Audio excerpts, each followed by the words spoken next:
powers that he assumes he may have, will choose a team favorable to Kenya Kwanza. And so this is a fidelity to multi-party democracy. We are seeing aggression still continuing. A very important member of the and when we believe that Jubilee was his party, now we must remind him that his party is called Kenya Kwanza, or is it UDA? It is UDA. Then the coalition is Kenya Kwanza. We're also seeing an attempt to claw back important matter of coalition building. And you know, we made strong recommendations with regard to the office of the registrar of political parties. That instead of leaving it to one person, be a commission, a team. Please do not allow face the future elections with the measure of confidence. And if we are going to safeguard multi-party democracy. But ladies and gentlemen, remember, this matter was a product of serious pain and agony and death by Kenyan people. On the streets, a year ago, the culmination I think was about April, which is what brought some sense to Kenya Kwanza, and they agreed to discuss. We lost over 72 or thereabouts young Kenyans. We are not even allowed to honor them by having some requiem masses. Remember where we come from, the product. We actually sit here this morning. We can't afford, therefore, to let them. So our friends believe that we should continue to very honorable thing.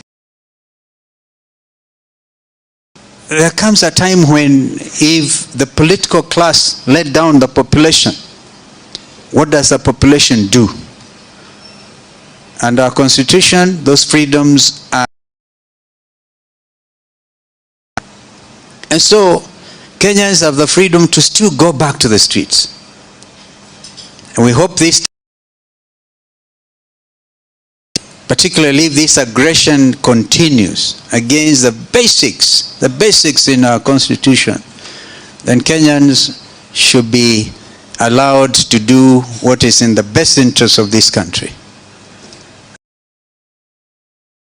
Was Garama ya maisha. If Jeremiah Kioni was mtu wa madhuburia. In the world are you trying to demonstrate? Now, we need to tell Kenya Kwanza that revolutions begin sometimes in the streets, sometimes in quiet places. Therefore, if this document is not adopted on the basis as it is, we will then tell them that the bona fides are wanting. There's no good intentions on their part. And we saw, for example, an attempt, and I must thank Stuart Matzayo. But Stuart, forgive me, I called you Zakayo when I came in. You know, if you read closeness, Zakayo and Mazayo. But Stuart, by the way, this is becoming our national anthem, Zakayo Shuka. Because when we call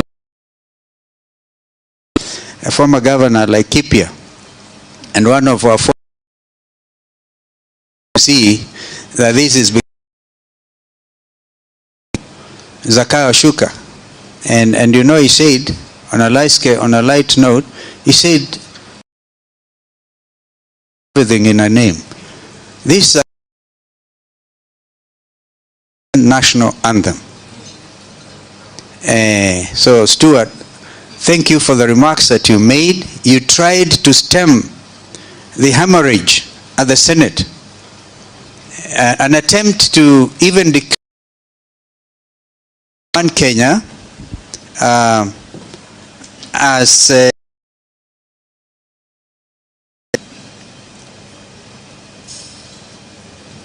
so you did well, and then they went back to what was originally published. You must stick to that.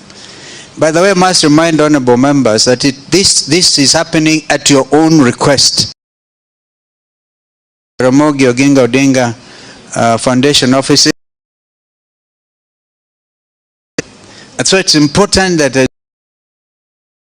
today everybody will feel encouraged to have useful input to the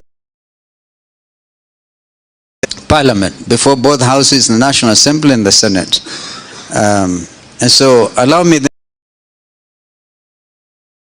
and I believe this is becoming a national anthem, and Omwami, or my friend Ambetsa or Paranya has told you clearly in his mind for planning that you have to prepare yourselves to vote a big no. We know this finance bill, public participation, and it happened the same way. Finance bill 2020, 90% of Kenyans, and 98%.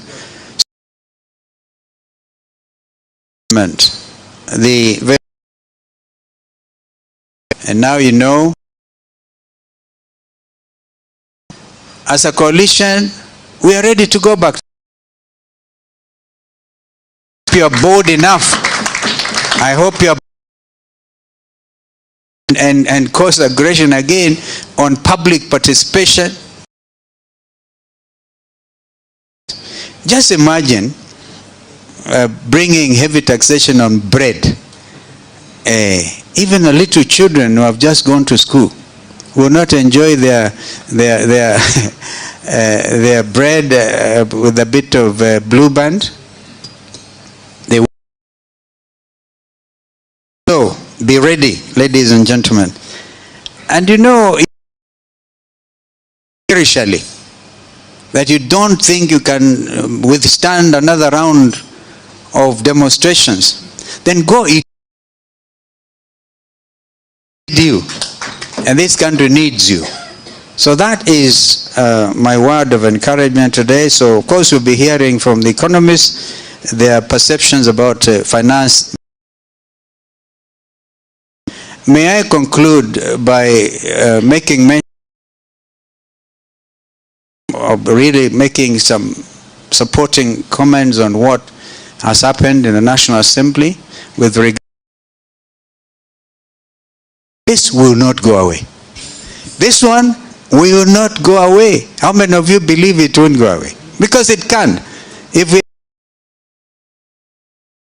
realize a scandal just because Linturi has been left off the hook, by the drafters, like happens in the Senate, that you get those hearings, because there was a possibility of overrunning the recommendations of 11, because they saw this happening and they walked out. So the product that came out of the 11-member committee is really nobody believes it. Kenyans do not believe it. In a catch 2022, if they think there was a country is watching, wait until the expected harvest levels because of the fake fertilizer.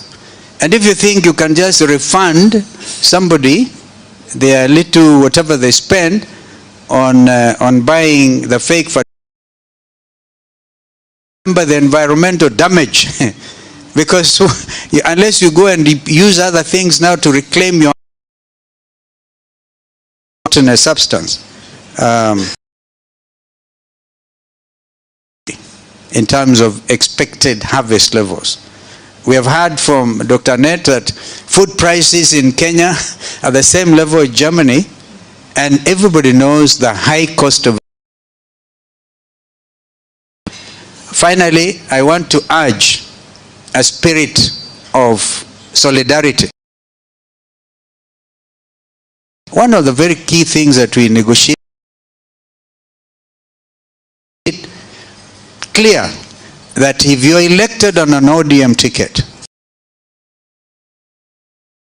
in the supermarket, all right, and you think your people are not watching, if you feel strong and popular enough, the best thing to do is to expect, after you have gone through the motions, because it is all there. I think Article 103, was it 103 of the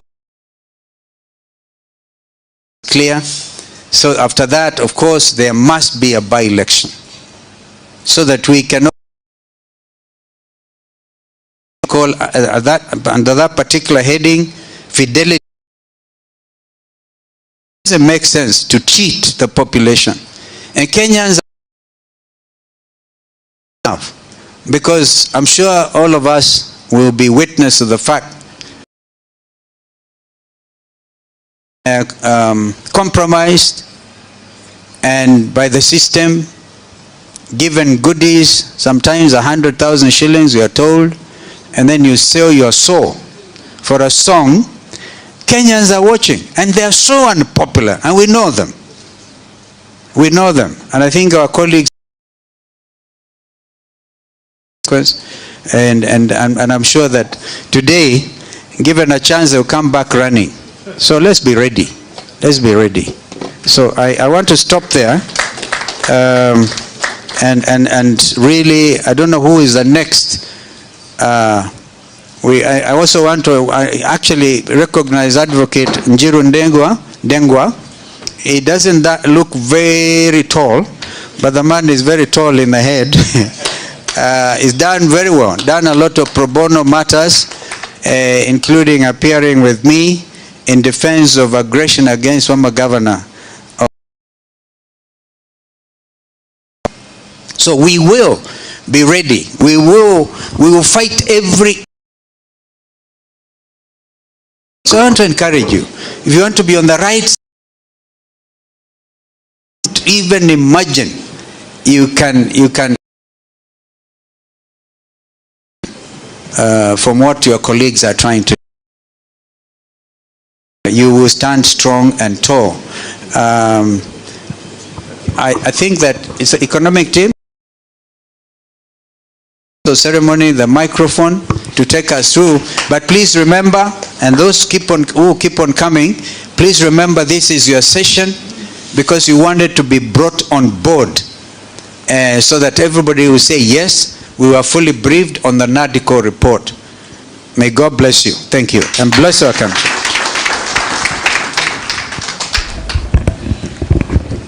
Let us give our principal another hands of welcome.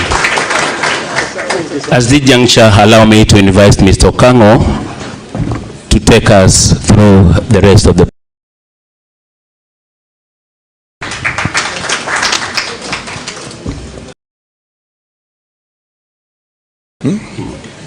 Yeah, thanks. Good morning, everyone. Thank you. My name is Frederick Okango from the Azimio Secretariat, and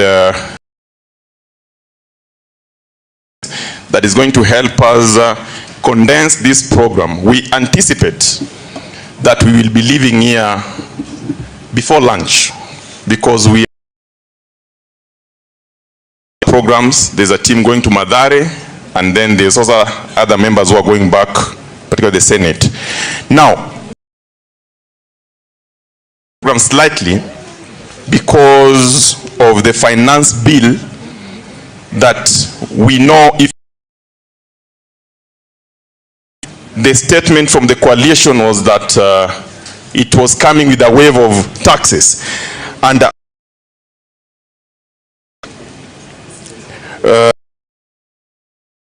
is the chair of Azimio Economic Council, just to take us and the views of the Azimio Economic Council on this finance bill. I know the bill has gone through Parliament, and it has been published. However, it is important that the members also understand and note some of the issues that. Then after that,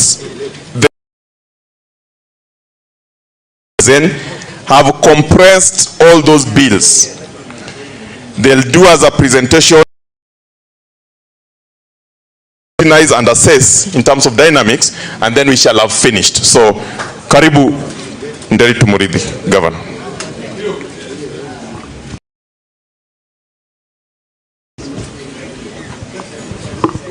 Thank you very much, Your Excellency Stephen Kalonzo Musyoka, colleague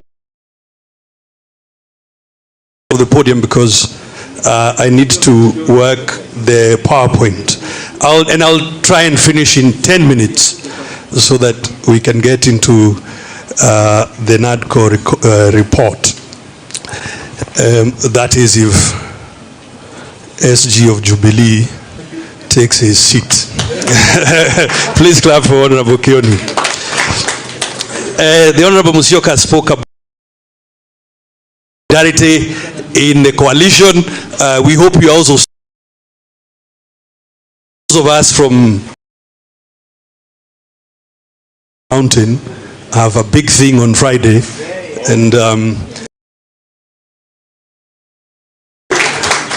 yeah, we'll have 2 minutes to explain, but the Mountain will speak, and where we are going there. And so we hope that all of you in the coalition stand with us in encouragement, in words, in deed, in haya. Hiyo ingine leader ongeza hapo. And I was quite happy to hear Honorable Kalonzo speak to the that look, if the political class praying the citizen, oh, you can well understand constitutional right. Yeah. To finance bill. Honorable members, I really hope, you know, there was one of your colleagues who was caught off guard. The Finance Act of last year brought food prices. It is the most ludicrous kind of comment you can make. All taxes bring the costs of everything up. It's a very simple thing. So, now, honorable members, of course it starts with the budget policy statement. We discussed, honorable members, earlier in the year. It came to you. You may not see the numbers from the back. The point is, the budget policy statement that came through the House, was seeking to increase taxes by 324 billion. 300 and 41 billion coming from the fees for A in A. So the real question, you go through the finance bill, is which of the measures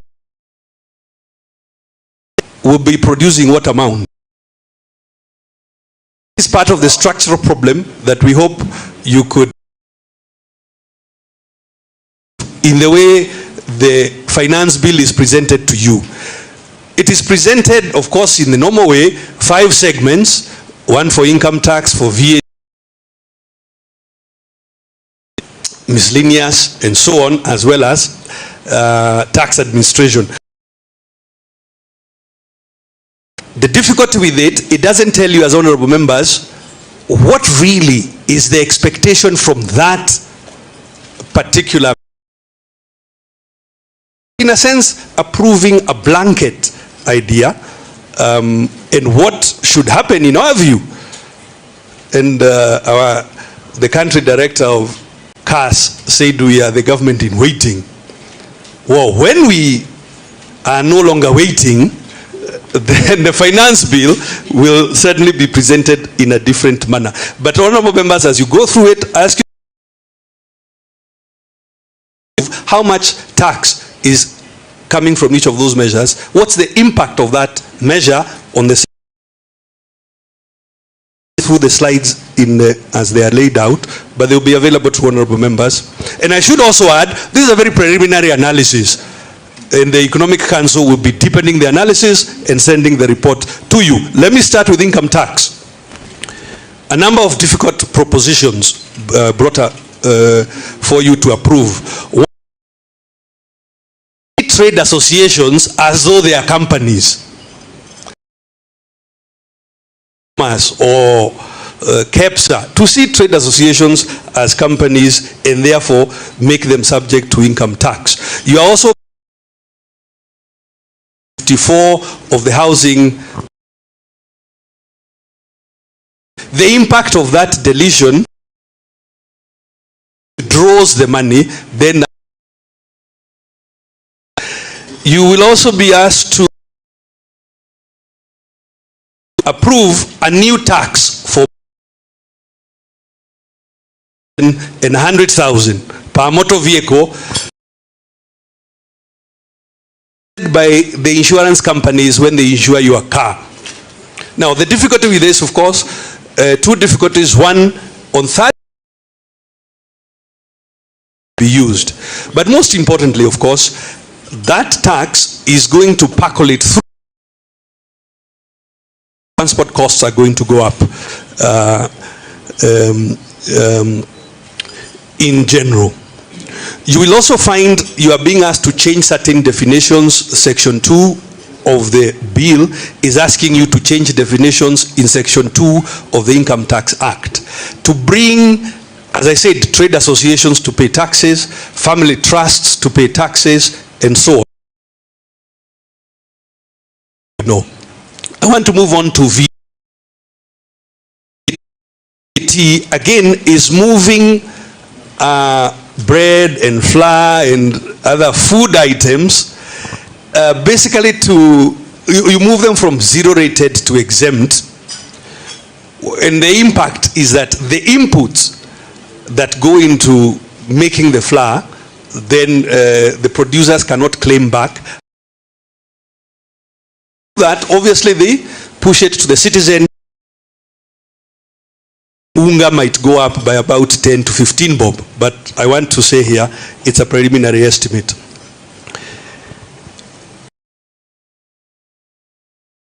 So we should be bringing the cost our colleagues in government are doing.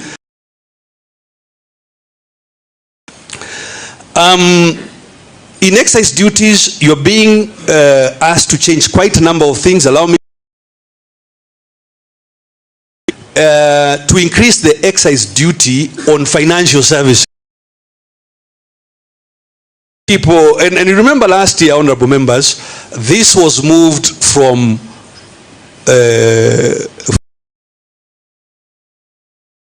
now it is moving from 15% to 20%. That is the proposal. So when people, all the financial services that are making financial inclusion better, proposal is now for you or for the country to tax them at 20%, which we believe you should say a really big no.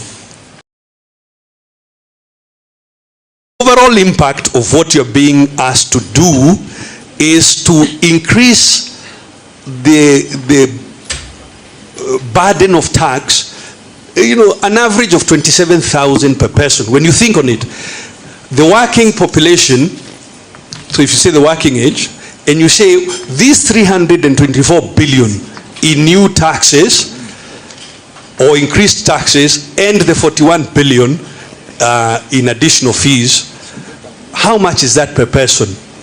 Frankly, it is equivalent to 27,000 shillings for every working person. Now, obviously, children don't pay taxes, but if you are spreading it to everybody, including children, then it is nearly 6,000 for every person, man, woman, child. Surely it is not practical to do. We should say no, and I agree with Honorable Kalonzo that we must consider, going to say no. I thank you very much. Is it? Did I keep time? Thank you. Thank you. Thank you. That was short, and thank you so much. Thank you. Now, allow me to recognize the presence of youth leader is in the house. We want to move very fast because we are now moving into the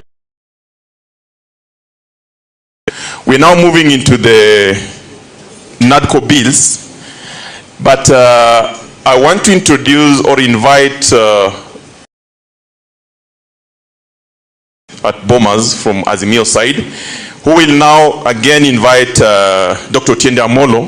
One of the bills that has been processed is the IBC Amendment Bill 2023, and Otiende Amolo will just take us through some of the areas of concern that they had and some of the amendments that have been there. Then Zain and Professor Adams will complete the process, so they'll take over from there. Zain and Prof. I think Prof, you come first.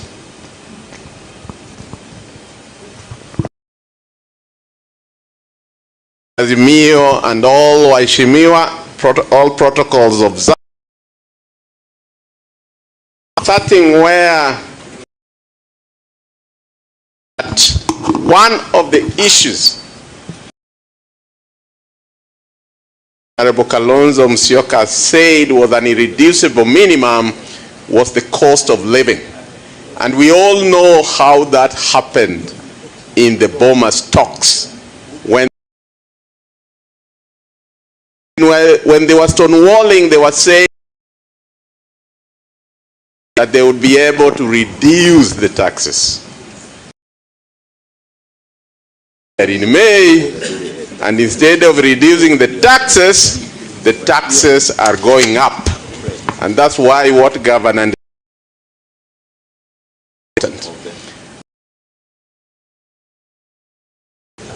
as I invite Dr. Tiende, let me that Nadco was a successor to the bipartisan talks, of which Azimio was led by Dr. Tiende, and I can see some members, Honorable Sifuna, the SG of ODM. I can see the deputy, the deputy leader, Senator Wambua is here. I saw Honorable Amina Mnyazi, who was both a member of the bipartisan and Nadco. From what the bipartisan team had done. In fact, it became the template which Nadco members, led by Honorable I, took from. And Kenya Kwanza had their issues. And Azimio, in fact, Azimio compelled Kenya Kwanza. Initially, they simply wanted the reconstitution of the IBC panel as the only issue. But if you find it be taken through, it covers a wide area on electoral justice, about the fidelity to multipartism. Among the bills, the one on politics, to hear anything on the audit of the elections. In fact, they have taken it to bills we are talking about has that. And last, Honorable Mazayo has indicated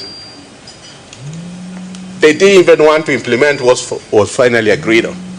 In fact, if you look at those bastardized bills that were brought to the Senate, they are just bringing back what your leadership in Nadco had removed.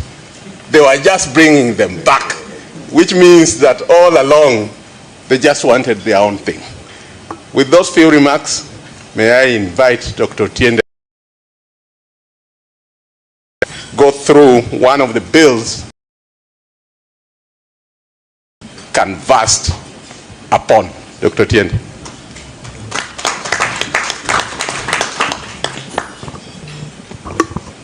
Thank you, Prof. Good morning, ladies and gentlemen. All protocols observed. I'll be very brief. I am invited in my capacity as one of the members of the Justice and Legal Affairs Committee as a joint committee with the Senate Justice and Legal Affairs Committee, Senator Catherine Muma, a few other members. Just to say first that I'm going to talk about very briefly the IBC amendment gone through the National Assembly. It's before the Senate. And as we talk about it, there are three things that are standing out. One is what the speakers have already spoken about, especially in terms of their that is, and Senator Wambua knows, and Senator Edwin Sifuna, it was the path to take. In the interest of moving forward, it was chosen to take the path through Parliament. And it comes with the vagaries of Parliament. And those are the vagaries of Parliament. We have started seeing them. That will not be the last. They will keep coming. So we must be alive. As a consequence, we then must suffer the tragedy of our stolen majority in Parliament. And that stolen majority has reduced us to a situation where our leaders are called leaders of minority when they should actually be leaders of majority. And with that, it then subjects us, even in the joint of Kenya and the deputy chairs, unlike in the Nadco talks, where there was what we'd call. And the third result of that, in that committee, we including retention of a comma, including from the Nadco team, is reflected in what we are discussing, instead of focusing on how to pass it. We are reduced, thirdly, to a situation where we are subjected to very interesting. I think in the National Assembly and even in the Senate, we were given 45 days. The then interprets those 45 days. The consequence is immense. Because in a week, Parliament sits on 3 days. Instead of 7, in a month you only have 12 days. And if you exclude recess, you move basically from 45 days to almost 5 months. And that's where we are headed. The tragedy therefore is that, in my considered opinion, there is literature from our counterparts on the other side. There is minimal interest in moving the Nadco report and the bills forward. And those, the IBC amendment bill, the only bill in which there appears to be a commonality of interest that they selected to start with. It was not even subjected to a discussion by the committee. But we were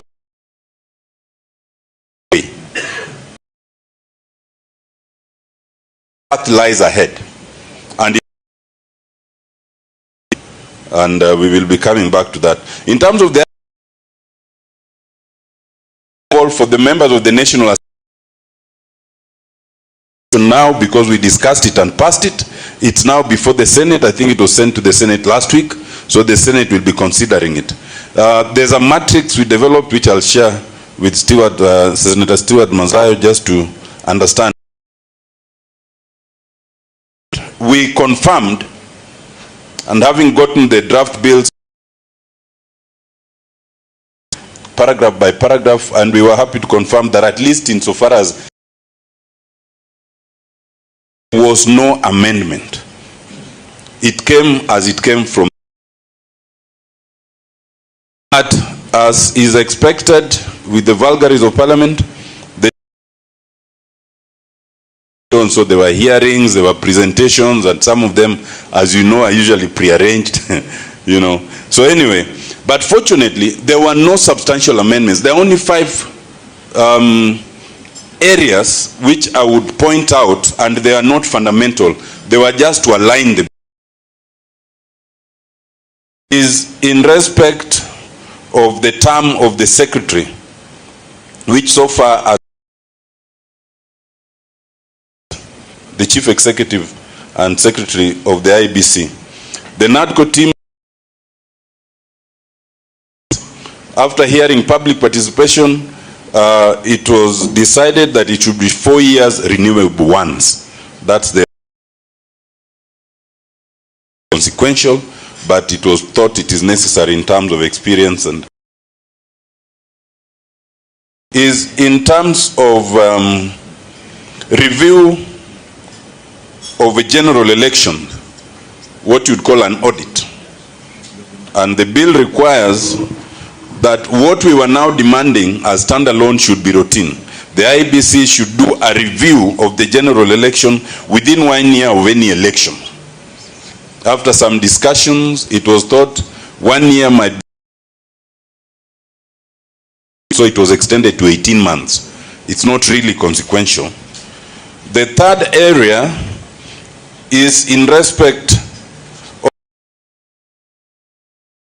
which was now expanded from 7 to 9. It was permitted that eligible to be considered in the new panel. But what then the committee realized is that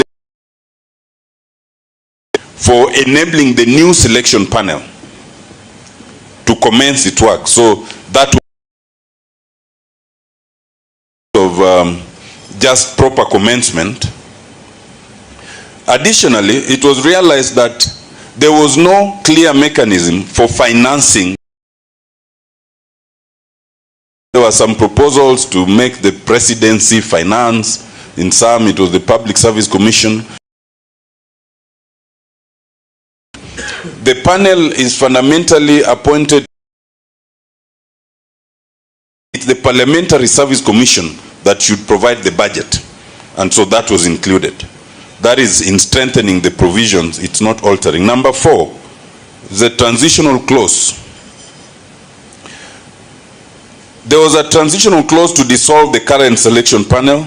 I think I spoke to that, but not to now activate the new panel. I spoke to that, especially in terms of the future panels, not just the current. So that was tidied up a bit. And then secondly, it was to provide timelines, because there was no clear timelines for within what time should the president appoint. So it was that the selection panel will forward the names to the president within IBC, and that the president should only have a maximum of 7 days. As had been captured by senior counsel and our principal, Kalonzo Musyoka, that it's a negotiation, prior negotiation. So there's no reason that it should is about the definition of parliamentary parties. It was noted that the selection panel, the parliamentary parties would participate, but there was no definition in the act. So an provision was in, and all that was in Order 20A that defines parliament as a minimum of 5 members. Yeah, 5%, yes, not 5 members, 5%. And that's what was lifted. Now, in the Senate, it is different. that was lifted was limited to the National Assembly. It does not say Parliament. It says the National Assembly. So I think this is one area where the Senate might be well guided to make sure there is no amendment to say Parliament. Let our problems in the National Assembly stay with us in the National Assembly. And then we sense of the amendment. Thank you very much.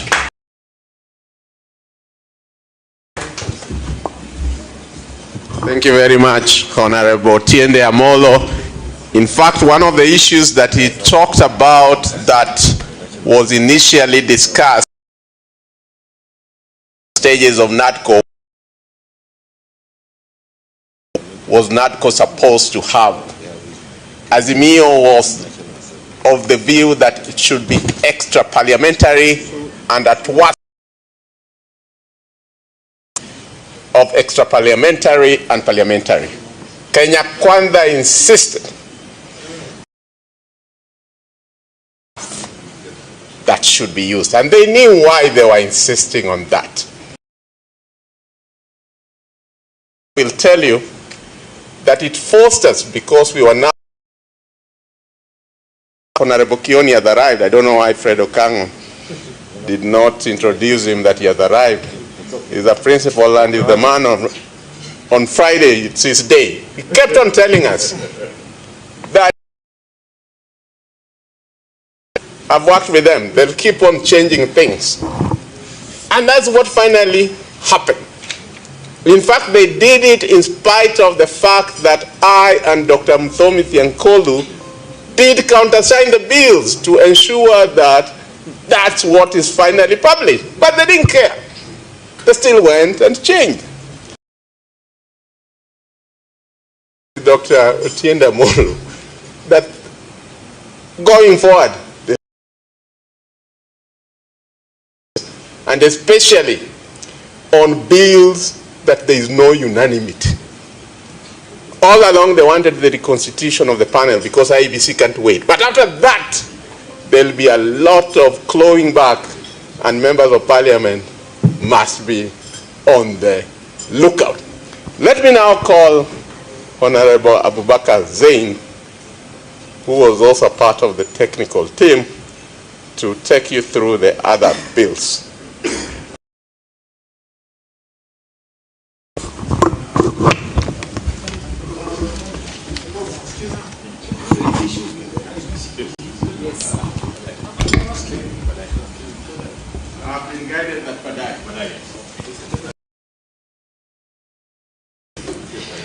Respected leaders of Azimio party and affiliate parties, honorable members, and our colleagues from Conrad Adenu, my task has been made a bit easy, and I will take the cue of those who spoke before me. So I will first talk about a little bit about context, and then go to give highlights on the election. My brother, Professor Adam Zolo, to speak to the other bills, and be our leader, Honorable Kioni, to give the final word. Honorable Tiende Amolo, I also, like Professor Adam Zolo, agree with his presentation, but also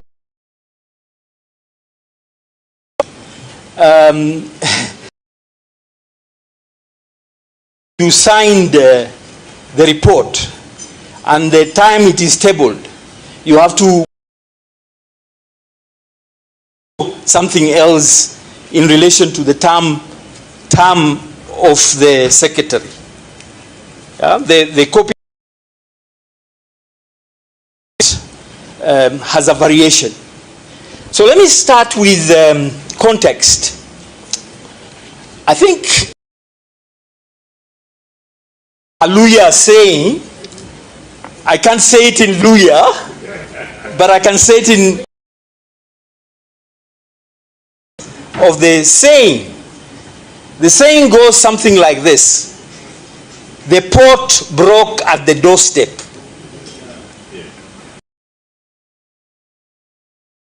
To get water, to fetch water, traveled a great distance to and from the river, and by the time they fell down and broke. So we keep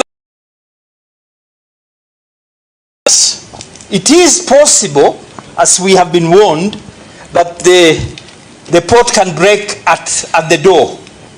Secondly, is to say that we must always see this process as a continuum.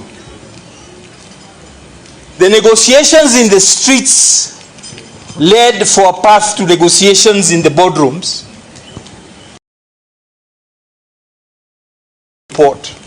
And then we go to Parliament now. Our history shows from pre-independence time, every time you make one step forward, they take you one step back. But also, when you see people want to claw back, things that you should bear in mind. The first one is that they already lost the plot at the point of negotiation. So when they lost the plot and realized that people have made gains, now they want to claw back. The attempts to claw back will not end, as Dr. Otiende Amolo said, by these matters being taken to you on a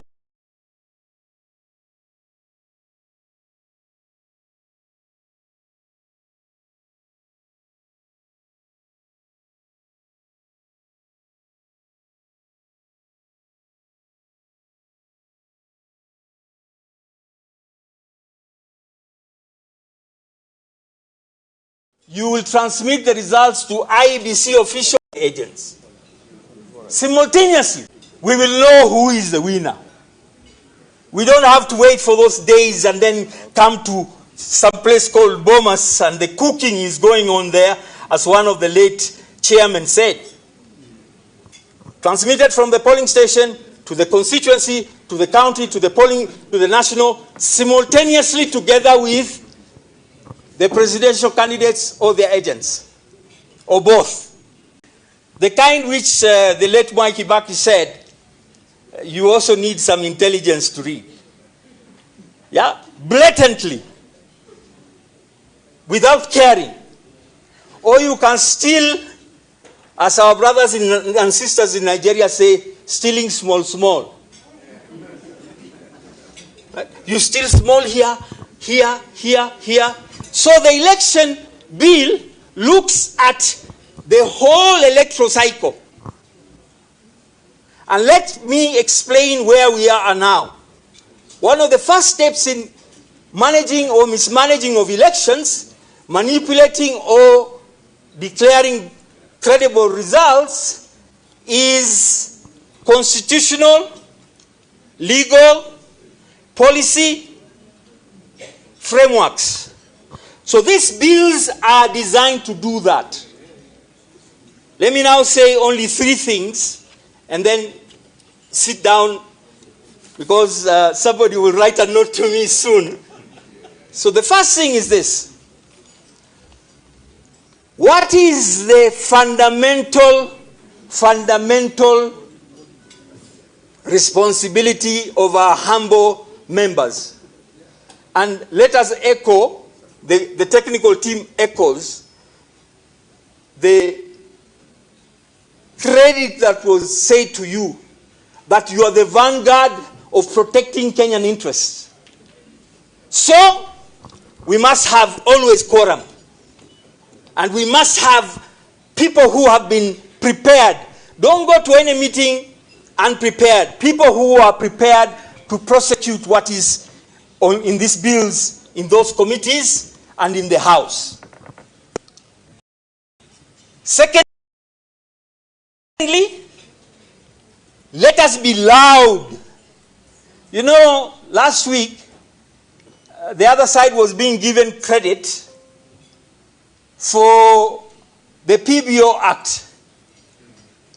Right? And our leaders will tell you they resisted, they refused, and it is our leaders who forced them. And that is the secret behind the final bill that I will mention, which is very short. The instrument bill. The one which makes it illegal not to operationalize a bill when a date has been given. The one that makes it illegal for the government printer to refuse to print a report. The one that has said, if there is a matter that has been done within a certain time frame in the election management, if you violate that, you can be jailed. Okay? So second last thing, like Dr. Otiende Amolo, they are not going to stop trying monkey business. It is not done until it is done. And when it is done, in Parliament, we'll move to implementation. We'll move to the creation of IBC. We'll move to keenly following what is going on in IBC. Safari hii, tuko na wao sambamba. Sambamba. The last one, and I say this humbly, with a lot of respect, our leaders who you represent the hope of Kenyans. Because those who are in power, the regime in power, has left that noble responsibility to us. Ikiwa inatakikana tuanze tena, firimbi ipigwe. Firimbi ipigwe. Asanteni sana for your kind attention.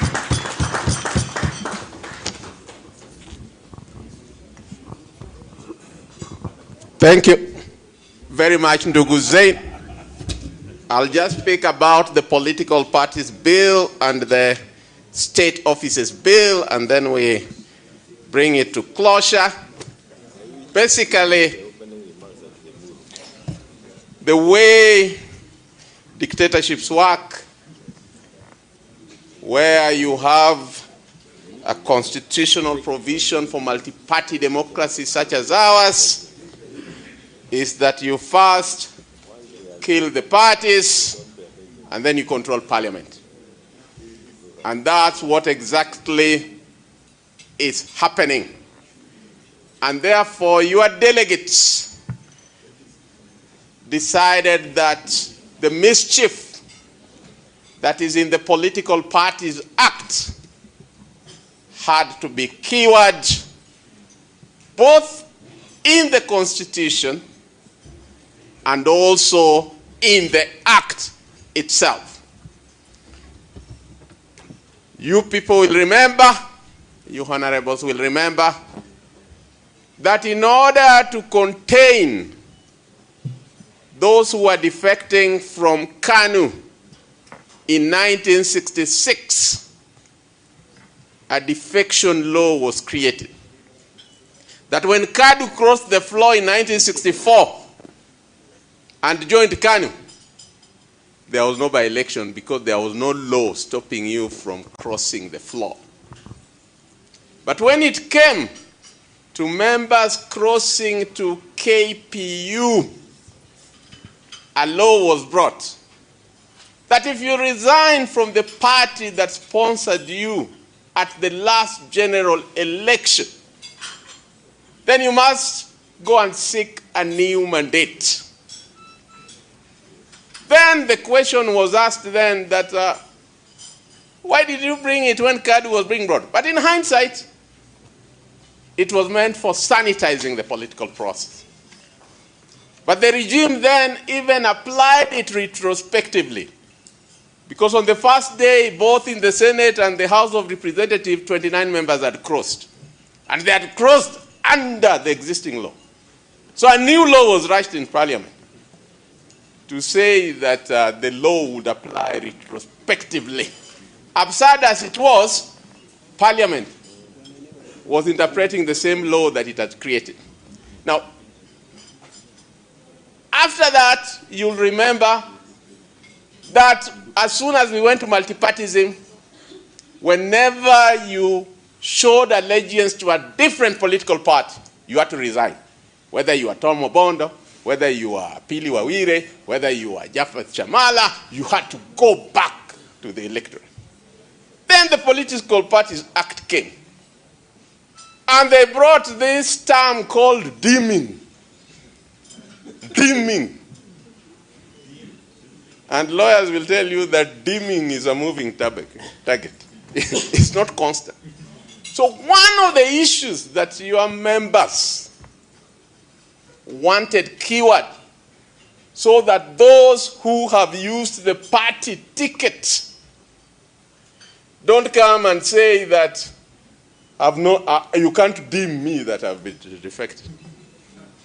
So they replaced deemed with deregistration. So that the party, which is a club, which has a constitution, which has rules, which has regulations, which has code of conduct, that you sign up to when you join, if you violate that party's constitution, rules, regulations, and that party deregisters you, and you go through the court process that has to be finished within 90 days, and it is so, then it won't be that again, bado niko hapo. So it was curing this, and I can tell you there's going to be a fight back, because that's one of the clauses which they tried to fight, but your delegate stood firm and said that that must be included. So you must watch out for that. It's now both in 103 and in the Political Parties Act. The other issue that was determined there was that a one-person institution, where you have one individual, the registrar of political parties, they have assistants, but it's a one-person institution, had to be cured, because we are all human beings. We are all human beings. When this government is in power, unasikia huyo. When another one comes, unamsikia. So Kioni might wonder, oh, what has happened to this registrar? It's just, nothing has happened. It's simply that a new boss has come that they can give orders. And therefore, what your delegates decided was that we amend that Political Parties Act so that instead of having the office of registrar of political parties, you now have a political party regulatory commission consisting of 5 members, 2 members nominated by the majority party or coalition, 2 members nominated by the minority party and coalition, and 1 member nominated by the Parliamentary Service Commission to represent non-parliamentary parties. And those five, once they are appointed, will sit down and nominate or elect who becomes the chair and who becomes the deputy, and the chair and the deputy will be of different genders. Will be of different genders. Shall be. So the rest are there. Then let me come to where we disagreed with them, where your delegates disagreed with them, but also a middle ground had to be reached on the creation of state offices. And their interest was in constitutionalizing the Prime Minister's office. And in order to get a buy-in, they also proposed the leader of official position. The position that you, through your leaders, had agreed on was that such an amendment would change the governance architecture under the current constitutional framework, and that those amendments would require a referendum. Kenya Kwanza was of the view that those amendments can be done through the parliamentary initiative as long as those officers are not members of parliament. In other words, they become ex officio. So as a way of agreeing to disagree, if you read the Nadco report, Azimio said that yes, there's need for a rejigging of the governance structure, but it will require a referendum. Kenya Kwanza said, yes, there's a need, it doesn't require a referendum. So to that extent, bills were brought on the prime cabinet. They're now calling it the prime minister, not prime cabinet secretary. The prime minister and the leader of official opposition. And they are not going to be members of parliament. Your delegates decided that, okay, we don't know what will happen to it. We are sure Kenyans will go to court over it. But should it pass without any constitutional challenges, or even courts approve it, then your delegates said that since they are playing politics with the prime cabinet secretary's post, we also must play politics with the leader of official opposition. They just wanted one office, but your delegates insisted that that office of the leader of official opposition must have 2 deputies. So the leader of official opposition bill has the leader of official opposition and has 2 deputies who shall be state funded, because they shall be a kind of shadowing the government and therefore have to be funded from the government. So when you see it, it's not that Azimio delegates abandoned what had been agreed on.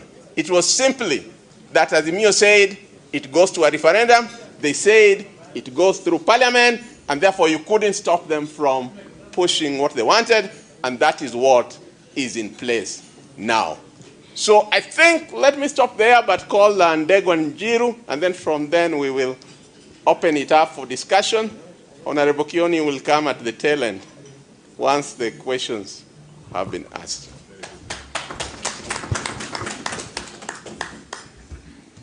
Thank you, Your Excellencies, members of the Parliament. I am most humbled for this opportunity. Just to mention that I am aware that there is serious issues arising.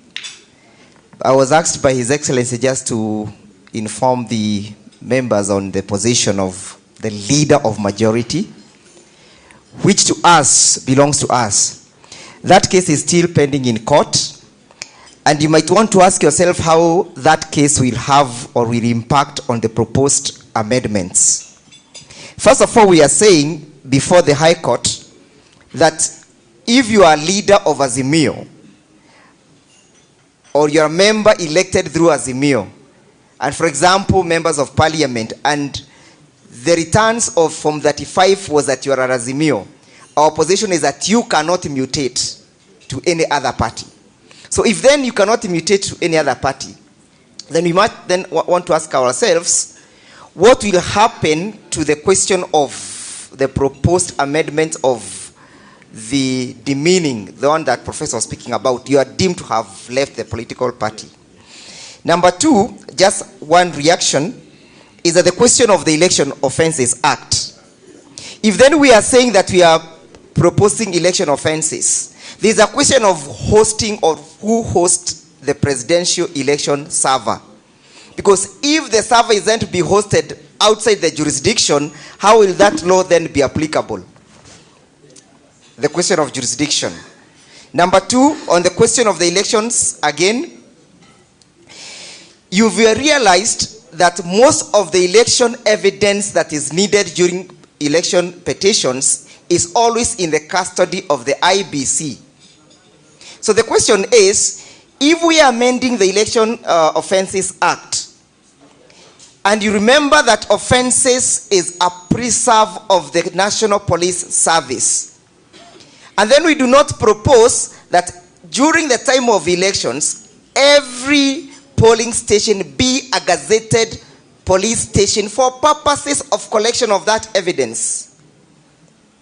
Otherwise, then our proposal may not have a proper seating. Because who will collect that evidence? Where will the OB be? Number two, on the question of election evidence, you realize that one of the most fundamental documents during election petitions is the polls days diary. The polls days diary is always in the control of the IBC. They locate it in the ballot box, and then the officer says, I need a court order for me to open this ballot box. So, and then you realize, if you go to the presidential elections, we have a very strict timelines. To the extent that you'll not get orders to open that particular ballot box for you to access that evidence. My proposal is that during the time of elections, every political party be allowed to maintain a corresponding polls days diary. So that your polls days diary corresponds with the elections days diary. And number two, that the elections days diary should not then be locked in that particular ballot box, because you may need it in the next day for purposes of bringing evidence. I have spoken about the question of the hosting of the server. Who is going to host that server? Whose property is it? And when I speak about property, it's not the question of it's the legal property. Is it the legal, does the legal property belongs to the service provider, or is it our legal property?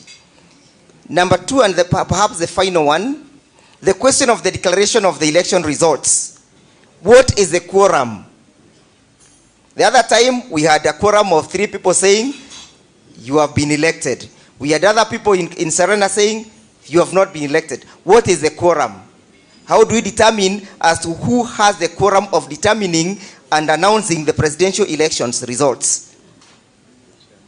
Finally, the last one, the leader of opposition vis-a-vis the proposed, the existing structure. The existing structure is that of minority and the majority. We are saying the leader of opposition will represent the interest of the opposition party. Yet the Constitution has not appreciated the place of leader of opposition. How shall we anchor it without an amendment to the Constitution affecting substantive provisions on how Parliament is being composed, noting that we either only have majority or the minority? The last one is about the question of the fusion. The fusions of those functions. The Constitution has fused the functions of both the majority and the minority. And we are told both the majority and the minority functions is to represent, legislate, and to oversight. So there is that clear fusion in the Constitution. Then the question is, if today Honorable Sabina Chege says, I am now affiliated to Azimio, so to Kenya Kwanza, will that be deemed as a defection when the function is fused? Thank you.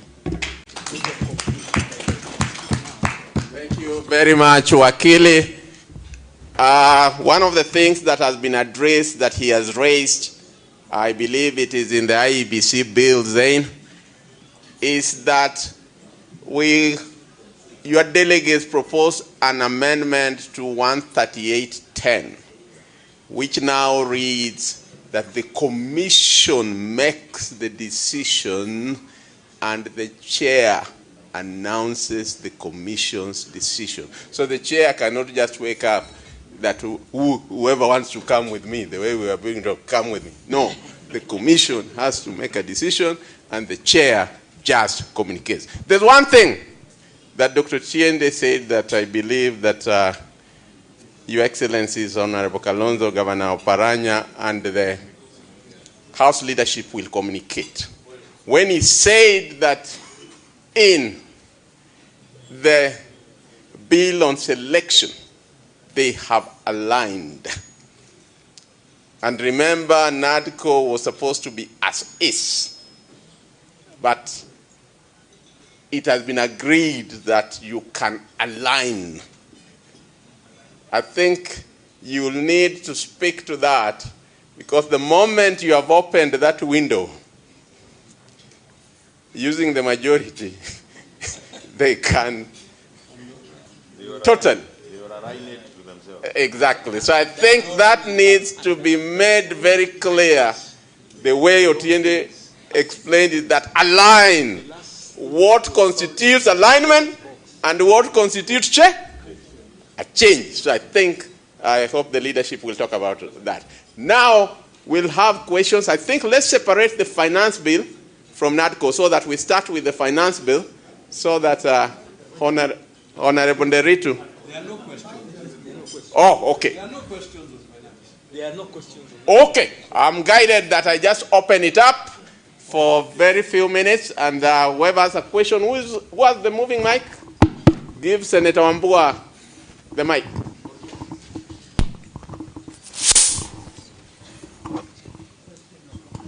Or comment. It doesn't have to be a question. Then it will be on Pareno after Honorable Wambua. Thank you. Just two comments.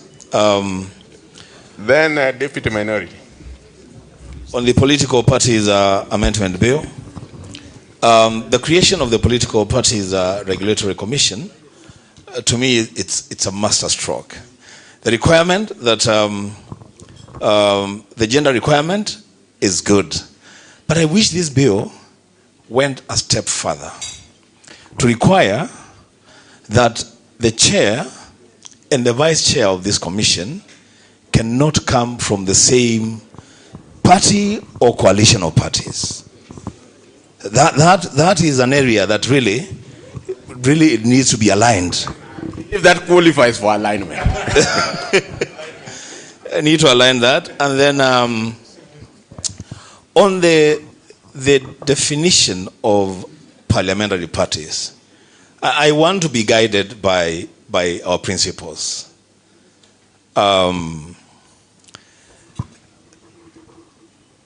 Mheshimiwa Wandai, you remember we had this conversation. There's now a minimum requirement definition in the National Assembly of 5%, yeah, for a party to qualify to be a parliamentary party. But that is specific to the National Assembly. It is open-ended in the Senate. There is no clear definition of what then a parliamentary party is in the Senate. Now, using that window, senators elected on a Jubilee ticket and who have since moved to Kenya Kwanza have now brought an amendment, or is it an alignment, with the standing orders of the Senate to require that a parliamentary party be defined as a party with at least 5 members. Yeah? Is that an alignment, or I don't know if it's an amendment? We need, I'm asking, why was it difficult to carry that definition from the National Assembly to the Senate as well, so that it is one law applicable to both houses of Parliament? I thank you.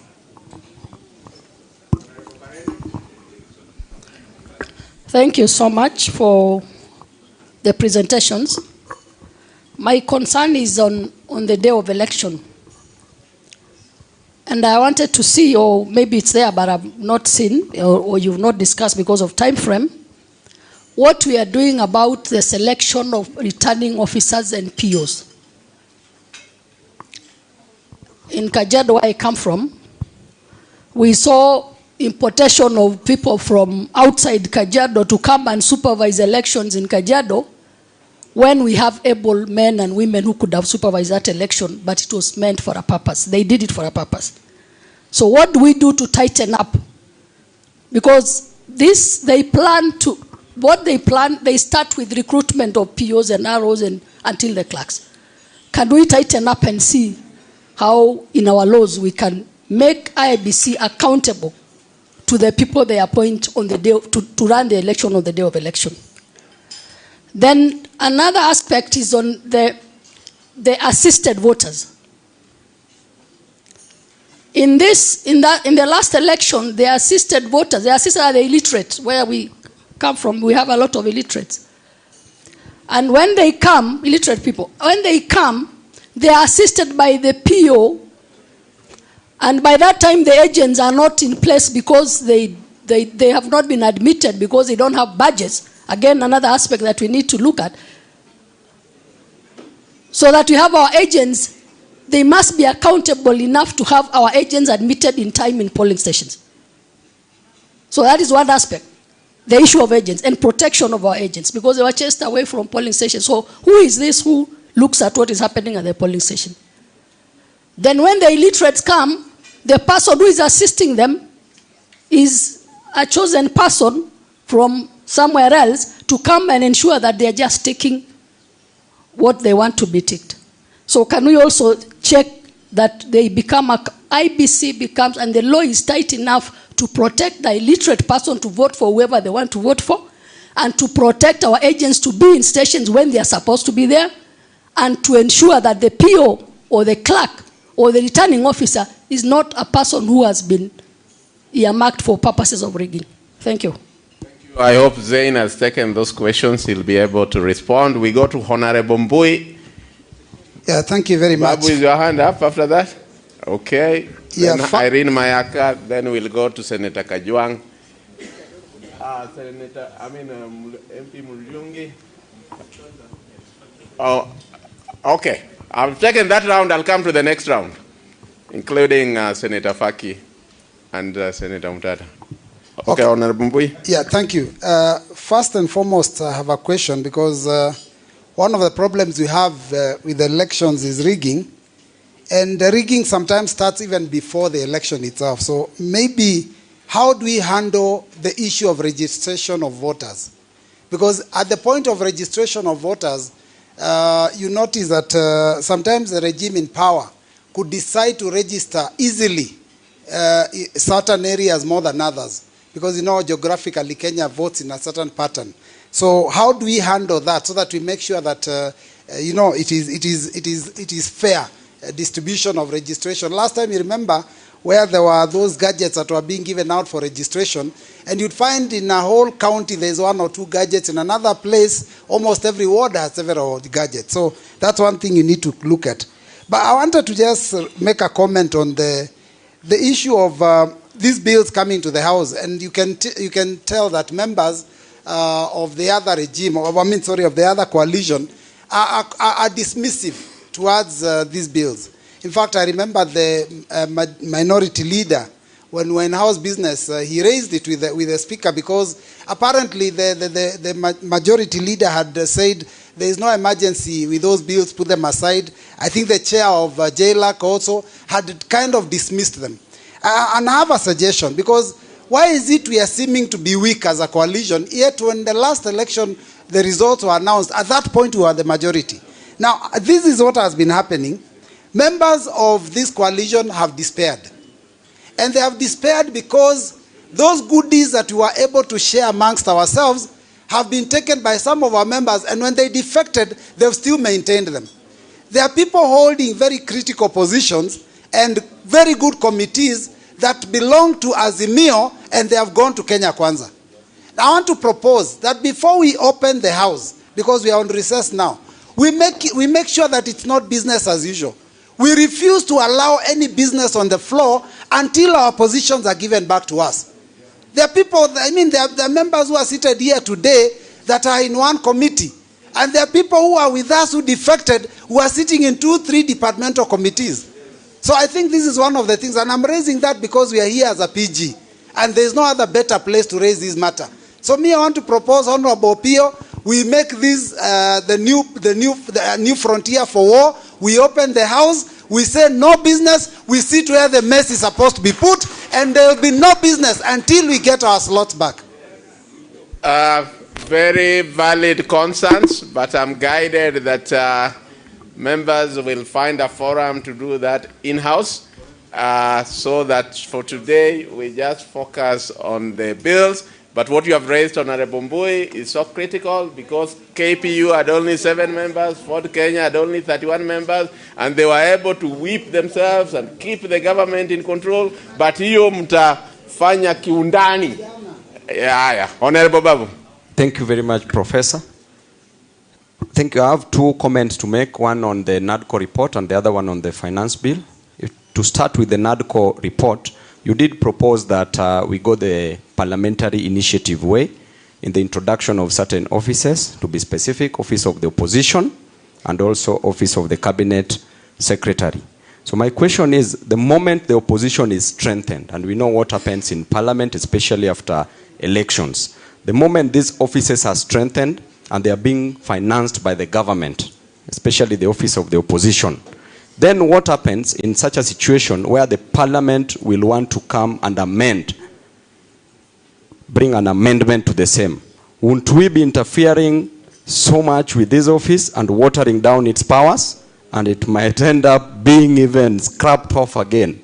So I think we need to look into that, and my opinion is to go the referendum way.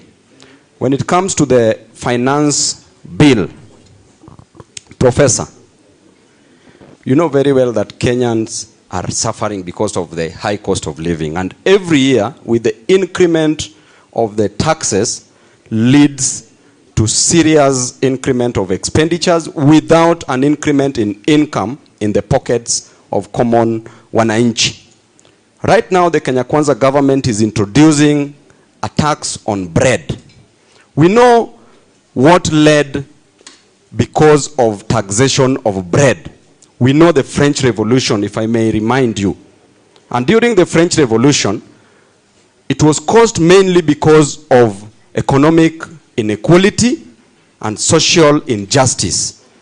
When common wananchi were demonstrating to demand that the cost of bread be lowered in France during the reign of King Louis XVI. The revolution started in 1789 when the people said that you must lower the cost of bread. But the wife to the king, Marie Antoinette, came out boldly and said that if you guys can't afford bread, why don't you eat cake? That is what Ruto is trying to tell us now. That if we can't afford bread, we need to eat cake. And I urge Kenyans, His Excellency Kalonzo said it rightfully. This nation can only be changed if there are demonstrations, no negotiations. We need to swing and stop singing. Thank you. I think that one needs no answer. That was a comment. Honorable Mayaka. Thank you very much. I just want to make 3 very quick comments. Number 1 is, I know we've glazed through the bills, but it is my hope that we'll actually get the drafts so that we can familiarize ourselves very well with it. Second one is we need to be very cautious, especially during the Committee of the Whole House, because I noticed during the IBC Committee of the Whole House, we had members who tried to sneak in some mischief. So that is where we really need to focus on, so that they don't sneak in the mischiefs that they want to focus for us. And finally, on the finance bill, I know there's a lot of focus on Mkate, and that is exactly what they want us to do, so that they hide all the other things in the actual bill. The devil is actually in the detail. And Honorable Wandai did share with us a document from Bowman's that I think we all need to familiarize ourselves with, because that is where they've really hidden the things that are going to affect Kenyans. Thank you very much. Thank you very much, Honorable Mayaka. Honorable Mayaka is basically saying, suppose watoe mkate. Will you be okay with that finance bill? So you need to look at that. Honorable Kajwang. Thank you, Professor. The Nadco report made mention of issues of boundaries. And Your Excellency, the Vice President, I'd like to report that the Senate has already processed the county boundaries bill. I was a sponsor of the bill, and the bill has now been transmitted to the National Assembly. And I'd like to request Honorable Wandai that when the bill comes before the National Assembly, it be given priority. This bill has flopped about 5 times from the 11th, 12th, and now the 13th Parliament. And I also request if you could appoint a co-sponsor, because we changed the standing orders. If there's a co-sponsor, a bill moves faster than just it being a Senate bill. And so I'll be consulting with you if you can get a co-sponsor for it. Because there's a mistaken view that this bill seeks to redefine the boundaries of counties. The boundaries of counties, unfortunately, in the current constitution, were not defined, but then the District and Provinces Act, which is drawn from the Independence Constitution. So the bill has not altered a single inch of a county boundary, and the bill also has not made those provisions that led to its rejection in the past. Because I think in the past the National Assembly argued it was a money bill, but I believe that this being one of the things the Nadco process prioritized, we can get a bipartisan and a bicameral approach to it. Secondly, there is also the entrenchment of funds in the Constitution. And I think this is a bright idea because it ensures that legislators at the national level and at the county level are ring-fenced from the interference of the executive, particularly the Ward Development Fund. This has also flopped, I think, twice or thrice in the 11th and 12th Parliament. We need to find a way of making sure that this succeeds. Finally, on statutory instruments, there is debate going on even in the UK right now, where we draw our parliamentary practices, that Parliament has become lazy. And in many cases, we write laws and leave power to cabinet secretaries to come up with regulations. And then we do not go ahead to check those regulations coming from the executive. I wish we could align the amendments to the Statutory Instruments Act by amending Clause 12 and putting it in statute that the delegated legislation committees of Parliament shall be chaired by persons who are not in parties that form government. Because right now it is absurd that in the Senate the person who chairs the delegated legislation committee is a member of government. They are incapable and they do not have the spine to stand up to the executive. And a lot of delegated legislation takes effect due to lack of consideration. Because after 21 days, the regulations take effect. And so, Honorable Wandai and Honorable Madzayo, this is a debate which we either take to an amendment of the standing orders, but I know it will be difficult, or we put it in statute so that that committee, alongside the Public Accounts Committee, Public Investments Committee, and implementation committees, they cannot be chaired by the executive. They need to be chaired by persons from this side. Thank you. The leadership has heard you. They'll respond. Honorable Mulyungi.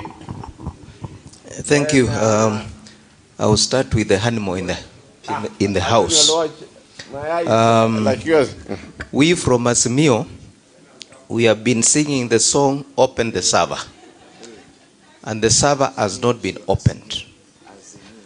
Have you sanitized who controls the server in your amendments? Number 2, on the matter raised by Senator Keo on IBC, where the chair and the vice chair cannot come from the same political party, I propose that the same applies to the political party's regulatory authority, so that the chair and the vice chair will not come from the same party or coalition. Finally, on the matter of defections, I wanted clarification on working with the other side, because I've seen a situation whereby even a nominated member of parliament from Azimio is working with the government. How do you deal with that kind of a situation? Thank you. Same way of the registration. We go to Honorable Anthony Oluoch, then Senator Umtata, then Senator Faki, then Honorable Fatuma, then the whip, then Ososi. Thank you. I just wanted to buttress the issue raised by Honorable Mulungi on the issue of the proprietary rights on the software, especially the issue of the contracts that are signed by IEBC and assignment of copyrights to people other than this country. I think we must ensure that the amendment does not in effect, because elections touch on the sovereignty of the Republic of Kenya and the people. When you assign such rights to the exclusion of IEBC and the people, then you are essentially saying that the sovereignty of this country by contract has been assigned to third parties. That issue needs to be addressed. On the issue of the creation of the political parties regulatory authority, I think we must give clarity on the link to which how this can address two things. One is the mischief of this question of dimming. This dimming thing must be so clear that when you move from a political party, you actually resign so that you don't have a situation where people can take you around in courts up to the Supreme Court and still enjoy the benefits of the parties that sponsored them. But that is not the only thing that has weakened political parties. There is the second issue, which is the question of the political parties fund. I would have been happier if at the same breath that we were taking the CDF funds to the Constitution, these political parties funds should have been graduated in the Constitution itself. We are currently going through the budget process. And I think one of the presentations that we should have had today is an analysis of the estimates. What have they put in these estimates for political parties? Because this is how you erode the strength of political parties. And lastly, how do we deal with the historical accumulated arrears that the Court of Appeal gave? Unless we can address this thing, we are only addressing half of the problem that relates to the strengthening of political parties. Thank you. Very much. I think Zain will answer the one related to elections, and I might give the ED of ODM to talk a little bit. I saw his write-up on the Standard. I think he has the Senate. But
why can't we conduct our elections in Dhiwa? And the media can even... Why do we have bombers? Bombers get the power to conduct the presidential election. Secondly, when you say that you have a commission will be a majoritarian institution, the commission will declare on the basis of majority. Who tells you the majority cannot rig? Last time we had 3 on the side of rigging and we had 4 on the side of the upholding the results. We could still have a flip that 4 were rigging and 3 were upholding the results. How do you cure that? So for me, the presidential thing, if we can terminate the presidential election in the constituency, will eliminate a lot of problems. These things of transmission of whatever will not be there. That's what the law says. Let the returning officer conclude the presidential election in his constituency and declare the results.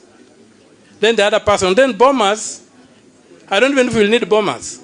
So I'm really saying that we try to look at that architecture to see how it will work for us. We are also looking at the question of public finance. When I look at, already the estimates are in Parliament, you'll again get a situation whereby you're going to get, first of all, the Finance Act is basically a mechanism for raising funds approved by Parliament. But when you look at what happens in Parliament, the National Assembly, we always get an approval of expenditure. Parliament is never given a chance, and the public, to approve revenues. So when we come up with a Finance Act to collect the revenues, who has approved those revenues? We need to begin insisting that the revenues and the expenditure come out in the Appropriation Act. And finally, we need to look at how public funds are controlled and utilized. And I'm looking at Chapter 12. If you look at Chapter 12, it is very clear that the Treasury is not part of the executive. But the Public Finance Management Act fused the two. So even find like for us who are in the county structure, the Treasury, the executive fulfills its needs before it considers the counties. We should have an independent Treasury that is away from the presidency so that the president cannot ignore the budget passed by Parliament as he goes around the country declaring goodies as if there was no budget controlling how public finances will be used. So I think we needed to look at that and see to it that if we just have fidelity to Chapter 7 on the elections and fidelity to Chapter 12, we shall resolve the problems bedeviling this country. Thank you very much. Thank you very much. The public eye, Zain will demonstrate to you that we are with you on that election. Everything you have said about the polling, the constituency is already there, but he'll explain. Honorable Faki, then Honorable Sos. Thank you, Professor. I want, first of all, I want to agree with Senator Kajwang on. I made a proposal to amend the standing orders of the Senate so that a member from the party not in government will be chairing that committee. But our speaker overruled that proposal, despite the fact that the technical committee of the House had agreed with my proposal. Number two, I was looking at the issue of audit of the elections, where the proposal in the bill was to allow the chair of the IBC to audit, if I'm not mistaken, to audit, to present an audit report. Now you can imagine if Chebukati was to do the audit, what will he have said in that audit? So we need to relook at that proposal so that an independent office does that audit. They are supposed to file reports in Parliament, but I don't think any was filed for the last general election, because they used to file reports which were considered by the JLAC of both houses. But in this year I haven't seen, or in the last election, I haven't seen that audit. Thank you. Thank you very much. Again, Honorable Zain will answer that. I think that's what even 138(4)H envisages. It's just that IBC doesn't do it. Honorable Sosi, then Honorable Fatuma Network. Thank you, Prof. Maybe if you can allow me to comment on opening of servers, which someone asked, that we talked about opening of servers, and servers have not been opened. I've gone through the amendments, but one low-lying fruit, which I think the coalition should think about, is that in the Election Act, it provides for a joint technology committee between IBC, the political parties, and I think we have a few government agencies.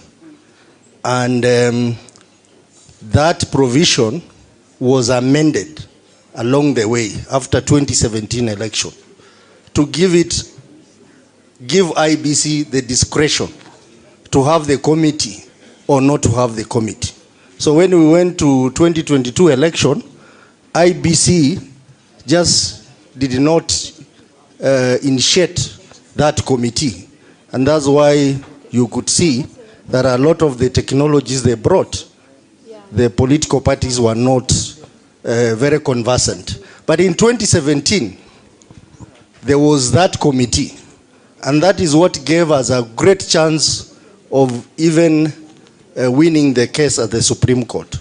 So what I would suggest is that we need to propose an amendment so that we make it mandatory for IEBC to have that IT technology joint committee. And that will help us deal with issues of servers, issues of procurement, issues of the nature of technology, issues of data, and all that. The other issue is the amendment to the Political Parties Act. Yes, I know from the amendments, the new authority is going to have representation from the other parties, which are outside government. But then the elephant in the house is not that. The elephant in the house is financial independence of the office of the registrar of political parties. If that is not there, then we'll still have challenges. Because even now, the registrar of political parties, despite the fact that the law provides that 0.03% of the national income must go to political parties, the executive decides to vary that all the time. And she cannot do anything. So I would propose that apart from having that new authority, we need to have an amendment so that we give the new authority financial independence so that they cannot be manipulated at the whims of the executive. The last point which I want to just comment on the speech by His Excellency Kalonzo on the aggressions by this regime. One aggression which I think we need to speak to, which senators who are here agree with me, is there is a deliberate scheme to kill devolution in this country. We see things happening. Some of the functions which are devolved, clear schemes to take them back to the national government. And even and I want to thank our members who are in the National Assembly. They stood so firm on the issue of division of revenue. You know, as a result of the Finance Bill Act which they passed, counties are going to require an additional 34 billion shillings to finance the effects of the Finance Act which they passed. And now they are saying that they cannot increase money to the counties, they can only increase 6 billion shillings. I think what we need to do as a team, Azimio team, is that those who will sit on the mediation committee, they need to go there with one issue, that we want to retain the 415 billion shillings. They are telling us that, oh, if we go for 415, CDF will be reduced, Sijui Kera will be reduced. We are not talking about reducing Kera. We are simply saying, this is what you have as a national government, and this is what we should have as counties. So I want to urge this team that we stand firm against any attempt to kill devolution. And surprisingly, they have even taken over COG. And some of our governors ignorantly are in bed with this government. They come and tell them, look here, we want to help you finance this function, like CHPs. We'll give you 50% counterpart funding. And they agree. But slowly by slowly, these functions are going back to the executive. The issue of alcoholic drink registration, you heard yesterday Deputy President saying they want to take over. So I think we need to stand firm, and this is one of the things that we should be talking tough apart from the cost of living issue. Very much, Honorable Sosi. I think again that will be answered, but on the political party fund, I think we have it in the report. It might be weak in the act. Maybe you look, that's one of the issues that needs alignment so that it's dealt with. Honorable Fatuma, Full Network, then Honorable Mwenje, then finally Dr. Buru. But please be brief, because I'm told time is running out, yet the leadership has to also give resolutions before we leave. Thank you. Assalamu alaikum. My concern goes to when we pass bills in the House, especially the National Assembly. In the National Assembly, I'm a witness on several occasions, a bill is read and passed within 1 second. And they have a habit that when they know it is a bill that Azimio coalition was against, the likes of Osoro and Ichungwa makes the noise that you cannot even listen to the bill that is being read. It is read and then they know the bill that is being read. And the moment one raises a point of order, they make sure they shout, and then the speaker passes the bill. Under 1 second, a bill is passed. What other alternative do we have other than beating them the way we normally do? Well, that's one thing that mtaenda muongee ndani kwa ndani. Honorable Mwenje. Thank you very much. Mine will be brief. About 2 weeks ago, we were with Your Excellency Kalonzo and the Right Honorable Raila in Embakasi South donating food. Coincidentally, on the same day, the president spoke about Nadco while celebrating the 20 years anniversary. I believe it should be a strategy from here that we corner him with these words during that meeting. We might have missed it because we were ourselves somewhere else. Where we can corner him because he asked the leader of majority, where are you with these Nadco bills? And he asked the speaker. And I would propose we have a priority list. Now that we are done with IEBC, I would propose we maybe make the Political Parties Act to be the next priority. This is because, especially for the Jubilee Party, which we are suffering most, if those amendments can go through, it can really assist those of us. I think also the SG, and who is here, and the SG Jubilee is going to comment, Jubilee made a mistake by getting themselves to be recognized as a parliamentary party. Because I believe they can now not appoint some of the members based on the formula, unless now the coalition is lenient. Because there's a provision that says that I think the fifth person being appointed comes from a party not recognized as a parliamentary party. So that is a mistake that Jubilee did, that they haven't figured it out yet.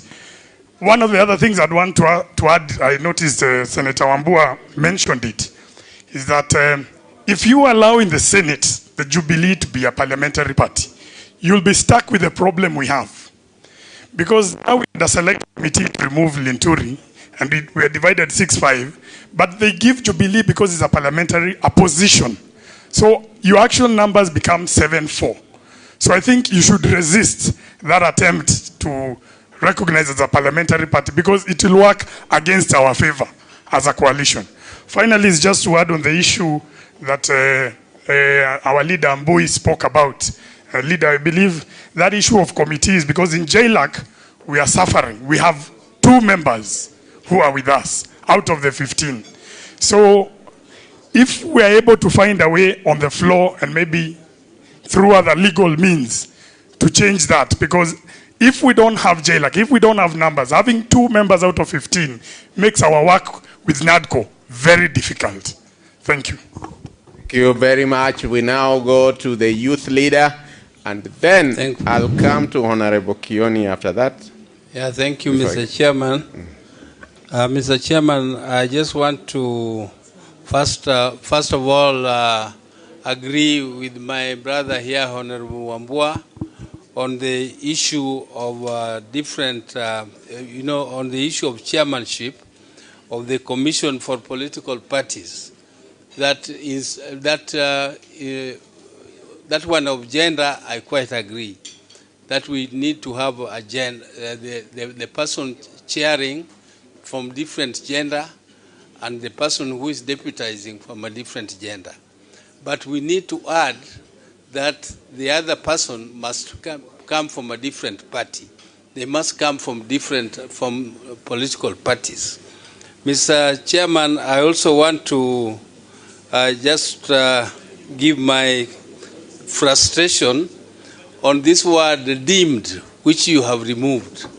You have removed the word deemed and replaced it with the deregistration. And replacement of deregistration simply means retaining the status quo. Because, Mr. Chairman,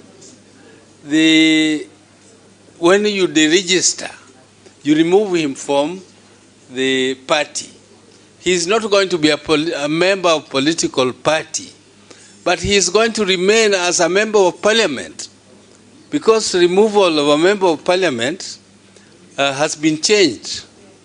The one you quoted, which was once you cross the floor, once you cross from your party which sponsored you to elections, you move to another party or you support another party which did not sponsor you in the elections, then you lose your seat and you go for election. That is what we used to have.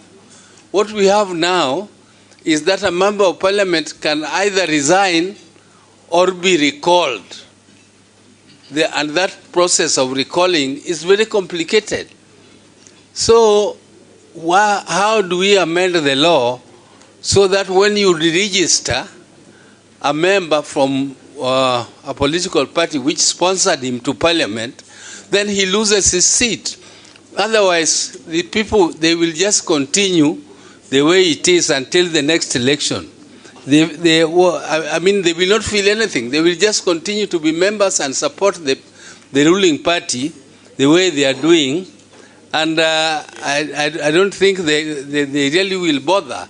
It will not bother them because the situation will remain the same. So we should not be clapping for deregister. You deregister them, so what? They will just continue because they are already working with order. They are order anyway. And the other one is the other one I want to make. I wanted to comment on is on the Electoral Commission. Now, on the Electoral Commission, you are saying that there will be a chair. There will be a chair, but elected by the 7 members. Once you select a chair, and you say the decision will be made by the commission. But I have not heard you defining for me what commission means. What is the quorum? How many members will make that decision to say that the commission has made that decision? How many of them will make that decision so that you say the commission has made a decision?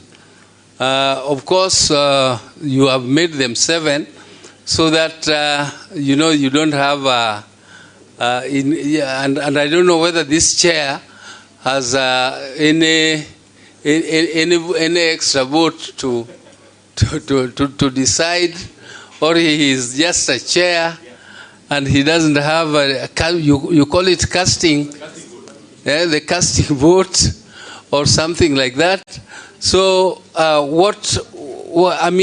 the devil is in the detail. We want to know the detail of what this commission means, that decision of the commission. What is it? That is my question, Mr. Chairman. That's all. Thank you. Very much. I think I'm looking at the detail, then I'll answer you at the right time, because you raise an important issue which I think we had addressed, but I'm just trying to confirm. Now, this is the way we shall proceed as we wind up. We are going to have Honorable Jeremiah Kioni immediately coming to give his remarks. No? Later. Okay. Then we go back to answering the questions and comments, and we will start with Honorable Ndai. Then we will come to Honorable Zain. Then we will give Honorable Stuart Mazai to also stroke Sifuna before we come to the closing.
I also want to agree that there is very little keenness or interest on the other side for these bills to be fast-tracked.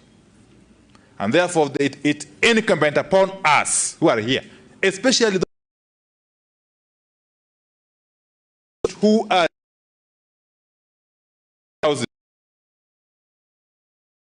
especially those who sit in the respective House business committees, to see to it that these bills are prioritized. As we speak, the Constitutional Amendment Bill is yet to be published. And yet, you know, it has got timelines in the Constitution. You can't vary those timelines.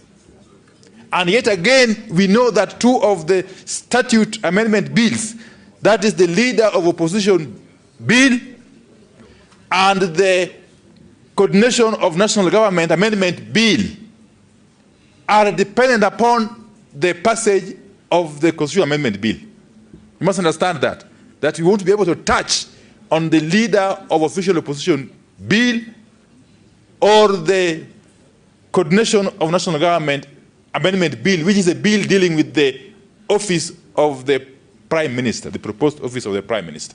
So let's understand that. Again, I want to plead with my colleague members that please let's take time and read these bills. We shall endeavor again to post them in our group, the WhatsApp groups, today. We did so earlier on, I think. Please download them and read them.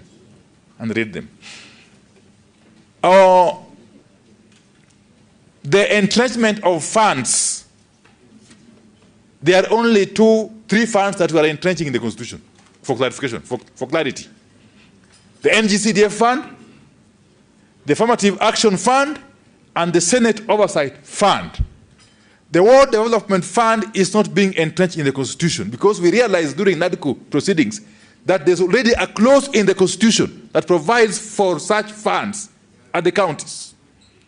What we agreed is basically enact an ordinary legislation at the national level to deal with the management of those funds in the counties and in the wards. The IBC, I agree on the issue of the political parties amendment bill. The proposed commission, I agree with the members who have spoken before me. We shall have to align it, to realign it rather, so that either of the chair or vice comes from the two coalitions. On the IBC amendment bill again, what is envisaged is that once the bill becomes an act of parliament, the current panel will stand dissolved. We have, however, given them a window, the members of the current panel, to perhaps reapply under the new law once it is enacted. And therefore, there's no issue of continuity. Whoever is in that panel and wishes to be a member of the new panel will have to go through the process as currently captured in the bill. The Honorable Senator Kajwang's bill is a very, very important bill. Because remember, in Nadco, we haggled over the issue of the clamor for new counties, the review of county boundaries, and yet we came to the realization that the Constitution provides, first and foremost, for the establishment of that commission. Okay?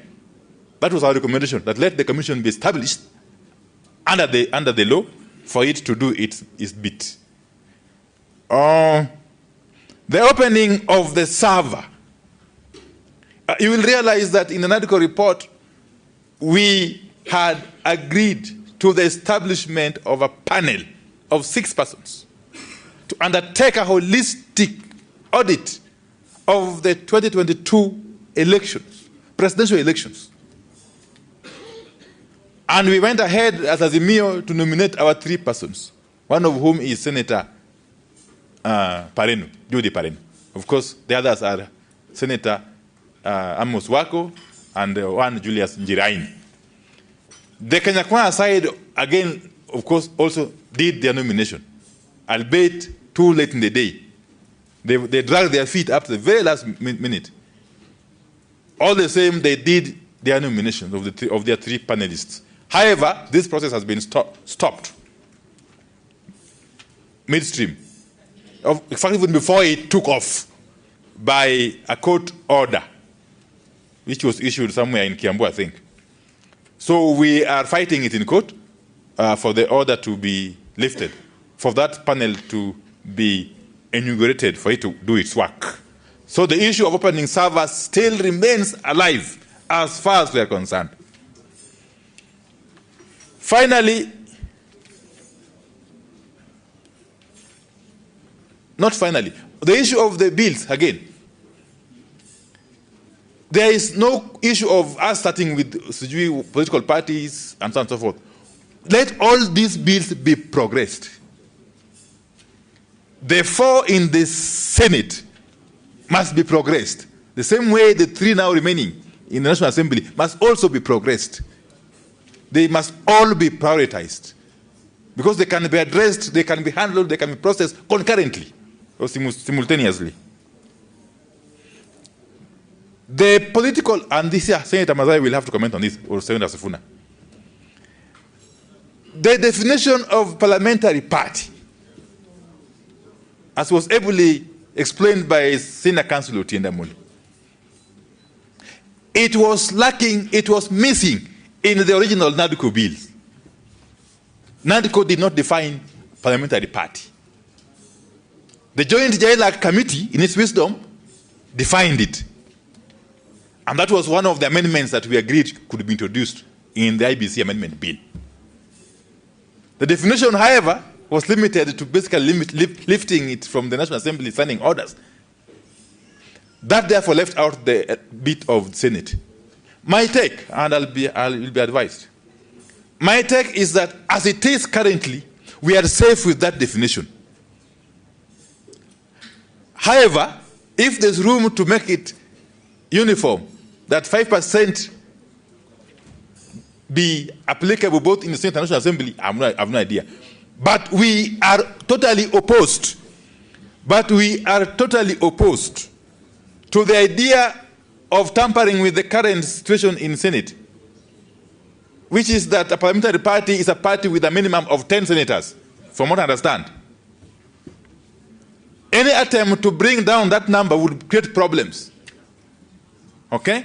It will simply create room for other small parties. Let me call them small. Let me withdraw that. For some parties to want to be recognized as parliamentary parties and then cause us trouble in the manner they are doing in the National Assembly. So I'll leave it to senators. My take is that we are safer not making any further amendment to that bill as it is currently in the Senate. If you have to, please let's consult widely. Finally, the Honorable Dr. Oburu Oginga has spoken very eloquently on the matter of deemed and the registered. I just want to clarify, and you may help me, yes, that it is indeed true. Let Honorable Oburu listen to this, Ndiege. It is indeed true that we replaced the terminology deemed with the registered. But again, what is the implication of being deregistered? The implication is that once you are deregistered by a political party, on whatever ground, you cease to hold the elective position that you currently hold. In other words, once you are registered, you lose your seat. But then there's a caveat. You are given a window to appeal the decision. Under the Constitution, you know, it's everybody's right. But that window is not open-ended. It is 90 days.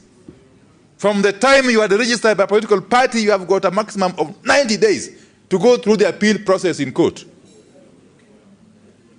Okay? That therefore doesn't create the usual mischief of people keeping us in court forever. And yet they have been deregistered, they have been deemed as before. Okay? That will help us really address the issue of indiscipline in our political parties. Thank you very much. And most welcome.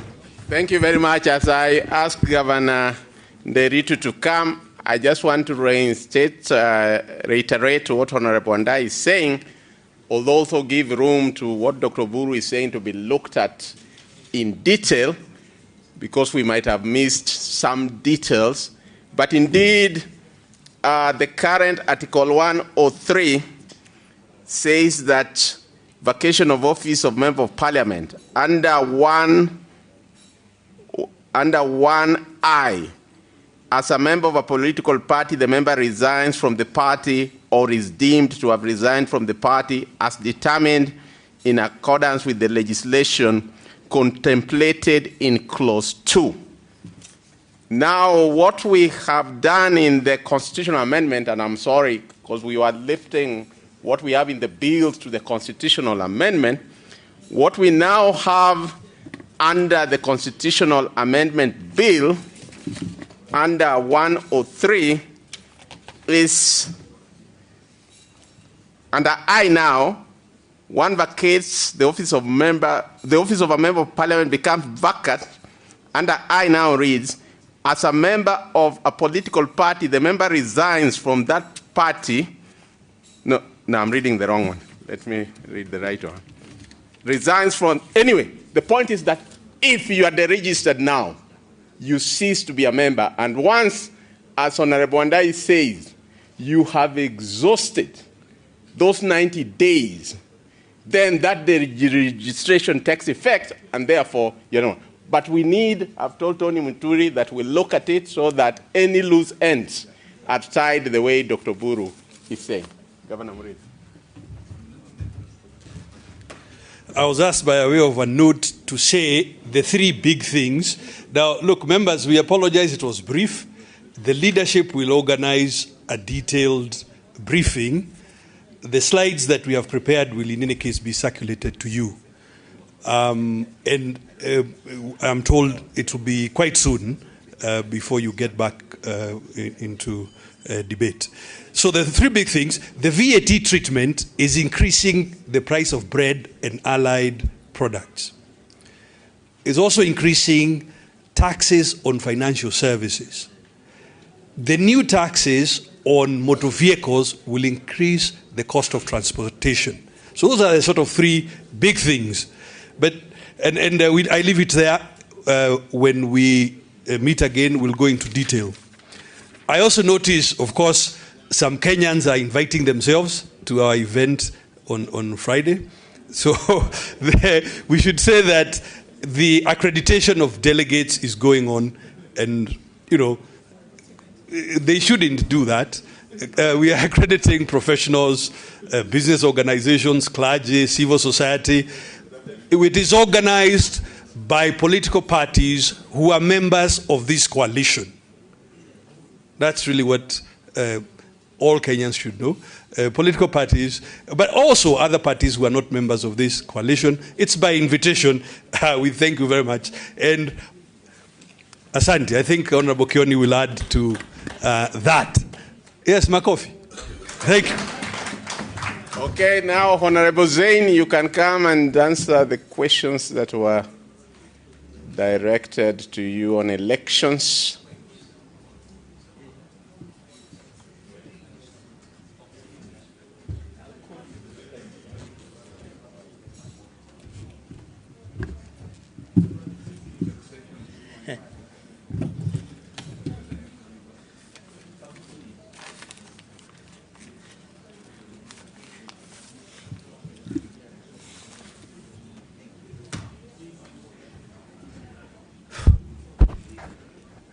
Prof, I use this one, huh? Yes. Okay, so a number of questions that have been asked. What I'll try to do is to cluster them in thematic concerns. And if I don't do justice to any of the questions, you could ask for a clarification. So let me start with the IBC amendment bill, which was introduced by senior counsel, and what they did at JLAC Departmental Committee. I would like to add the following details. Number one, there are two interrelated processes, actually three, interrelated processes that will be contained in the IBC Act as part of our demands for electoral justice. So the first one is reconstitution of the IBC Commission. And I think that has been well articulated. There is not much one can add except the following. It seems there was a little bit of misunderstanding between the Political Party Registration Authority and the IBC Commission. And that is something that can be clarified very easily. But let me start with the IBC Commission. What is in the law is the process of reconstituting the panel. And then what is in the law is the improvement of appointment of commissioners. What is not in the law but is in the Nadco agreement is that the appointment process shall be based on consultations and concurrence between the leaders of the Kenya Kwanza coalition and the Azimio coalition. So I hope that is clear in terms of the IBC Commission. In terms of the Political Parties Registration Authority, Professor Adams has already readily admitted that there is room for improvement and alignment. This is the new word that is being used. If the other side is bringing good ideas, we should not reject them. We should evaluate them on the basis of the value of those ideas. And the same should apply to us. If we bring good ideas, they should also be open to listen and align. Only to have the following caution to finish this point. Don't open the window too ajar. You need to have the essence of the agreement and also a small window for good ideas for improvement. Okay? Now let me come to the question of the second component in terms of electoral justice.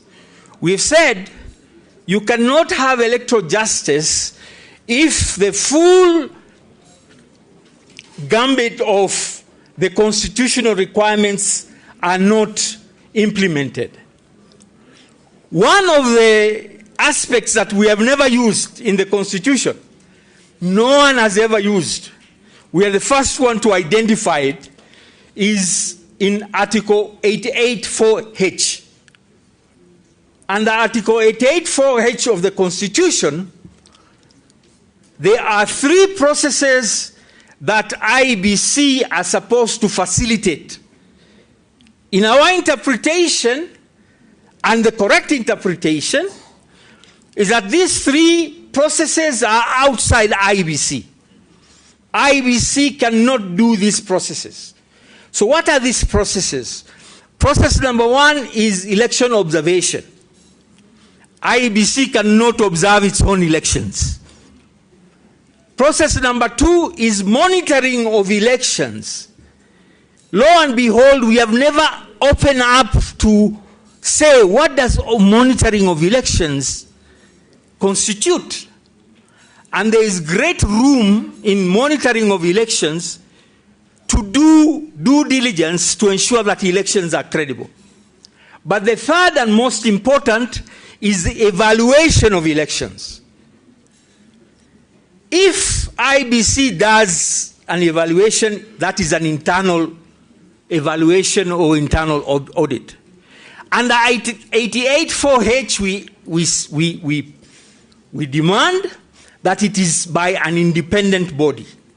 But having said that, then we must separate between two processes. The process of auditing the 2022 elections and the process of anchoring the institutional framework for any future elections. So the process of auditing the 2022 presidential election has been agreed in the Nadco process, and the leader of majority has explained in great detail that a panel has been constituted, and an eminent member of that panel is sitting with us. But I have an update from Advocate Tony Muturi saying that that case was going to be heard today, and we have people representing our interest and demanding that we need to be enjoined and be part of that case so that we can also submit what our position is. That is from the legal team. But what you find in the Elections Amendment Bill is how future audits will become automatic. They'll become automatic. No longer can somebody say pretty and say, we are the Supreme Court, we have made a determination, that's the end of it. No one can question it. They would know that there is an audit coming after every election. And this audit will be independent and not subject to control by IEBC. Now let me get to the next point in terms of electoral justice. We also negotiated and agreed that once the new commission has been appointed, they will institute a review of the work that has been done by previous commissions. Somebody says time. I will talk about time after I've made this point. And this point is this, that it will review the past performance of the Secretariat, the management, the commission, decision-making processes, and everything. And restructure, propose restructuring. And the report for proposals for restructuring will come to Parliament. If Parliament gives a seal of approval, those changes will be added. Now, I'm going to say something out of turn. Those who know me, they know I also speak out of turn sometimes. And I sometimes apologize in advance, so nobody can accuse me of not apologizing. Our leaders in the coalition, our leaders in Parliament, you have seen there is a demand for more consultations and adequate time set aside for such consultations. And where we are going, and because majority of you are Christians, I'll use a Christian symbolism. We are going to the mountaintop. And where we are going require much closer consultations, much closer agreement on issues, and much closer agreement on tactics and strategies, including having an opportunity to go close by close. But having said that, I'll abide by the pressing time, including the very important activity that is going to be done in Mathare this afternoon, by ending with two submissions. My sister, Honorable Pareno, part of what you're saying will be captured in the restructuring. But part of it depends on us. Part of it depends on us. You know, some of these jobs are advertised. And if we do not mobilize and get people to apply with the right qualifications, you cannot cry afterwards after they have had skewed recruitment. Let me finish with a point which is the most important, and marks is a hallmark of the beginning of an electro cycle. That is two interrelated principles. One, acquiring of identity cards. We know that people start rigging by refusing to give identity cards to particular places in this country where they think that we have strongholds.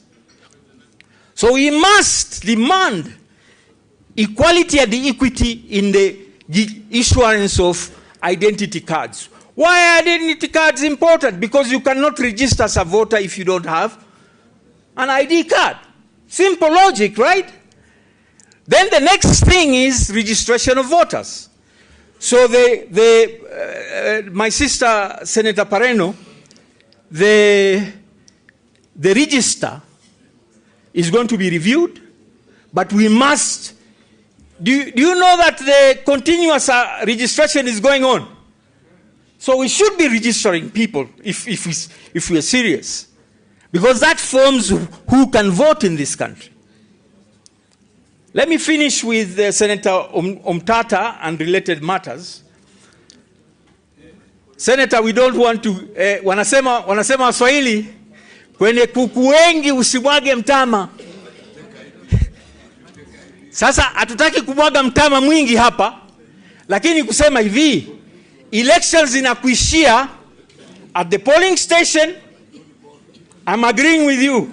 At the constituency and at the county. Why county? Because that's where we say at least 25%.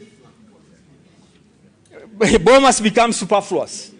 If results are going to be transmitted simultaneously to them and simultaneously to presidential candidates and all their agents, by midnight we should know the results. Latest 1 o'clock in the morning.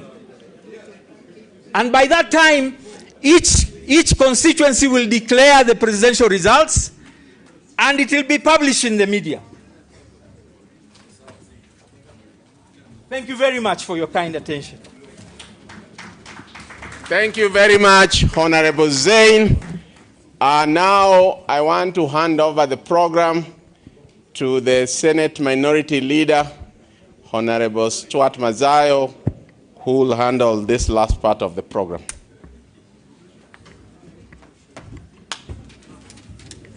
Thank you. Asante. Waheshimiwa wenzangu, kwa sababu ya muda nataka kuchukua nafasi hii ambao pengine mimi ningeongea kumpatia katibu mkuu. Yes. Katibu mkuu ndugu yangu Sifuna, kwa muda mchache kidogo tafadhali njoo. Thank you very much, Leader. In the interest of time, I'm going to be a bit fast and brief. I want to take this, Dr. Annette, for putting together this particular briefing, because in Azimio, it is important to know things and to speak from a position of knowledge. We are the only coalition who does these things for our members of parliament, so that they can debate and engage on issues from a position of knowledge. You will not hear a member of Azimio saying they voted for something they didn't read. And for that, I want to thank the coalition for always prioritizing knowledge. So mujipigie makofi nyinyi wenyewe. Number two, it is quite apparent that the time that is required to go through everything is not sufficient. So just like we requested the leadership to put together this one on the Nadco bills, on behalf of my colleagues, we are requesting that we do something similar on the finance bill, because that debate is going to be heavy in the coming days. And Dr. Annette, don't tire when we come back to you for us to hold those meetings. I will just say that it is quite exhausting for good people when bad people are in power, because it is quite clear that these people have unending reservoirs of evil. Every single day you wake up and they've conjured another silly idea or just bad ideas. And they say that we in the opposition are required to push back on these things. What I don't understand is, why can't you just do the right thing? Why not do the right thing? Although they say that the price of democracy is a ton of vigilance, these ones are overworking us by every single day, waking up with dumb ideas, with bad ideas, with very diabolic ideas. If you sleep and dream, your only dreams are how to make life even more difficult for Kenyans. Which other areas can you impart some pain on Kenyans until you get to the place where you are thinking of imposing taxation on bread and on motor vehicles, which are overtaxed in the first place? I think these people, we must give it to them. They really have depth when it comes to ways of hurting Kenyans. I will say two things and sit down. Honorable members, on this question of recognition of parliamentary parties, I want to plead with members that just like it was done in the National Assembly, that you lifted the definition from your standing orders, it would be also prudent for us to lift from our own standing orders in the Senate, because they already have provision for recognition of parliamentary parties, and the bar has been set at 10 members. I am hoping that I'll be able to convince my colleague from Kitui, the Honorable Senator Wambua, because I know that he has a different opinion. Honorable members, lastly, on the political parties funding, I want to say, as SG of ODM, that I am aware that, in fact, the last time we had a PG, Honorable Kalonzo Musyoka, if you remember, the Honorable Mulu, I think he's called, Makali Mulu, gave a briefing, and he had told us that at that particular point there was a proposal to return the 1.4 billion shillings for political party funding that had been in the previous budget.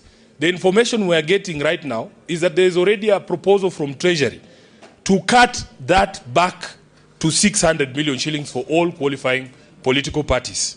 So for me, really, the regret is that we did not take advantage of this process to ring-fence political party funding, because the idea by this regime is to cripple us. I can ascertain here that all our programs at the party have ground to a halt. I am in arrears in all my county offices for over 6 months, and I have 44 county offices. Honorable Kalonzo and the team, we must think of how we ring-fence the political party funding. Lastly, on the division of revenue, I want to speak on behalf of the Senate and tell members of the Azimio coalition in the National Assembly, we were extremely proud of the position you took on this matter when the debate came to the floor of the House. We in the Senate can see light at the end of the tunnel, because for the first time, this matter is not being debated as a matter pitting the Senate against the National Assembly. And I am hoping, honorable members of the coalition leadership, that when we go to mediation, the instructions on members of the Azimio coalition who will be in that mediation team will be to stand with devolution, to stand with the Senate, because the figures we have proposed of 415 billion to the counties is something we can justify, and we are prepared to do that. So I am hoping that you will support us. So, honorable members, I want to stop there to recognize that there was my colleague, the SG of Wiper. I saw her in the room, but she left. And therefore, I want to invite the SG of, yes? Yes, the SG of Jubilee, the Honorable Kioni, who will invite the leadership for the comments, and then we close. And on behalf of the leadership of Nairobi, I want to invite all of you to Mathare so that we can distribute the food that you have put together very generously for the people affected by the floods across the country. I thank you and God bless you. I thank you for this opportunity. Nilikuja nimechelewa pengine, lakini nikiangalia kwa program, kwa sababu hakuna mimi, sikuwa nimechelewa. But I just want to say that this Nadco thing that we have been talking about, remember, it was born out of maandamano. And KKK should never take it like it was a gift to us, or it was they were doing us a favor. It is not a favor that they are doing to us, and where we have gotten as members of parliament, tafadhali mjue ya kwamba tumefika pahali ya kwamba you are now our last point of defense. We tried it in all those sittings, and if you members of parliament crack, if you are not able to give a pushback, then we will have a serious problem. Because Nadco was not a ceasefire process, and it was not a benevolent act or an act of mercy by the KKK government. Azimio called for maandamano after it was clear that KK had no intention of doing what the people wanted. They were certainly going against the wishes of the people. The cost of living has continued going up, and KK has also embarked on a process of undermining multi-party democracy. Parliament, without doubt, was held hostage, and it became an executive rubber stamp. As a result of which, we called for maandamano as Azimio. Lives were lost, the nation was sick, and this gave birth to the Nadco process that we have. And the bills that have been given to us are with us. I don't need to go through them. But this forum was very important for us because, as I said, parliamentarians, you must take very keen interest in the bills that are before us. Parliament is our last line of defense. Kenya has been through these processes before. I'm trying to be very loud so that the member of the county assembly can also hear. Kenya has gone through these processes before, where the government uses the law to perpetuate themselves to power. Remember, we have heard them saying that they would want to use the process that is before us to ensure that, or to try and get William Ruto a termless term in office. One other observation that we need to make, that Nadco has afforded IEBC an opportunity to do boundaries delimitation outside the constitution timeline that expired on the 24th, in March 2024. But the question that we need to ask ourselves, and I can tell you, like senior counsel was saying here, wait for it, it is coming.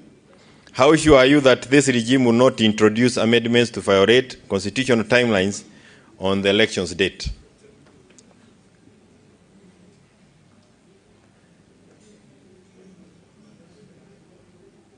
Colleague members of parliament, tafadhali nawaomba, umukienda kitanda kulala na hii watu ya KK,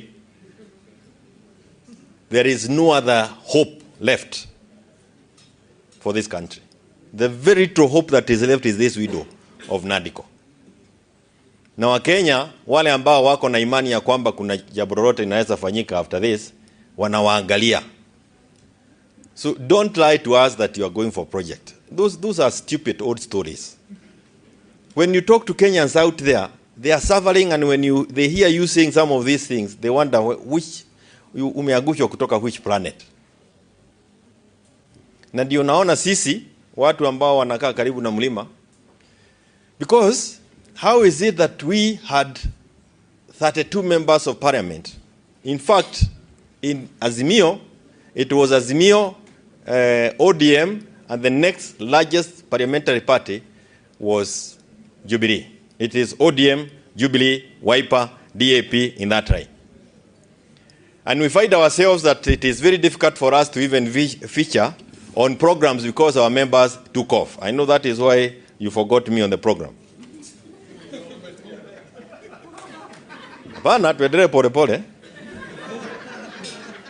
We are not able to feature in Azimio. Na wale wengine wakisema they are shareholders there, everybody can see that they are actually also strangers in government, in that regime. So hatuko kwa serikali, na hapa pia tunafinywa tunatoka nje. Lakini sio kwa ubaya, is because of bad manners by those people who are elected into parliament with a Jubilee ticket. And we have a whole region of Mount Kenya region that is not in government. By their own definition, unaweza angalia, they are actually inviting themselves to this Limuru thing, kwa sababu kule kumewaka joto, they have no stay. Na hapa pia tunajaribu kuona vile tutakaa.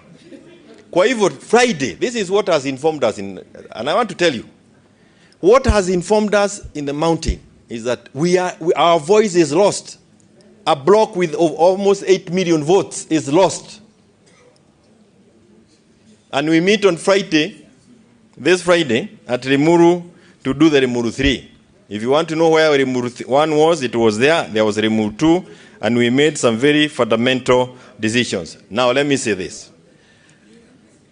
Sane is saying that we are on this thing. We are saying that our revolution has started. Hatuna matumaini kwa sababu this is a disaster regime that we have in place. We start our revolutionary path on Friday, and we are starting it. It is actually our homegrown way of maandamano. Then we have the audacity to believe that the KK regime is not committed to fulfilling any of the promises that we have done, including enactment of the bills that we have talked about here. We believe they are not committed to that. They have continued overtaxing the people despite the Nadco report. They have indicated that the issues of cost of living is their preserve, yet the cost of living has continued to go up. And despite demands by KK, they have no intention, let me repeat, despite our demands, KK has no intention of opening the server. I know you missed this.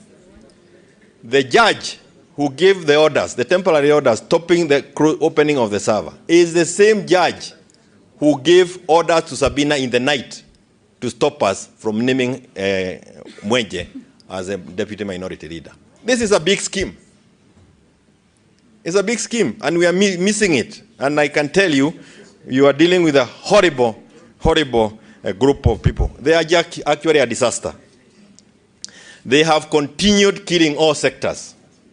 Agricultural sector, top of the list. Fake fertilizer, and you now have back Linturi. Hata nyinyi pia ni watu wa maajabu. Linturi is back to talk to us. Eddie Boyle, that guy is inviting himself to Lemuru. G2G, wizi tupu.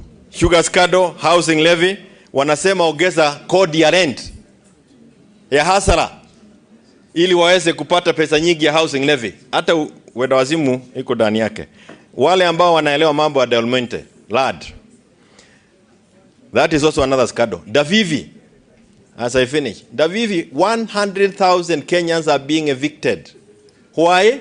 Kwa sababu Kulei ati aliuzia Ruto chamba ambayo iko na title that was given to Kenyans 1971, and we have the original title with the government seal. It is there. Oh, Mwenyezi Mungu. Egerton Lad, 2,000 acres taken by Sudi. He was ejected from there by watu na Michare. Ruai Siwalad imeenda. Disregard to court orders. Juzi tumeambiwa there is no vetting of IDs. We are now a borderless.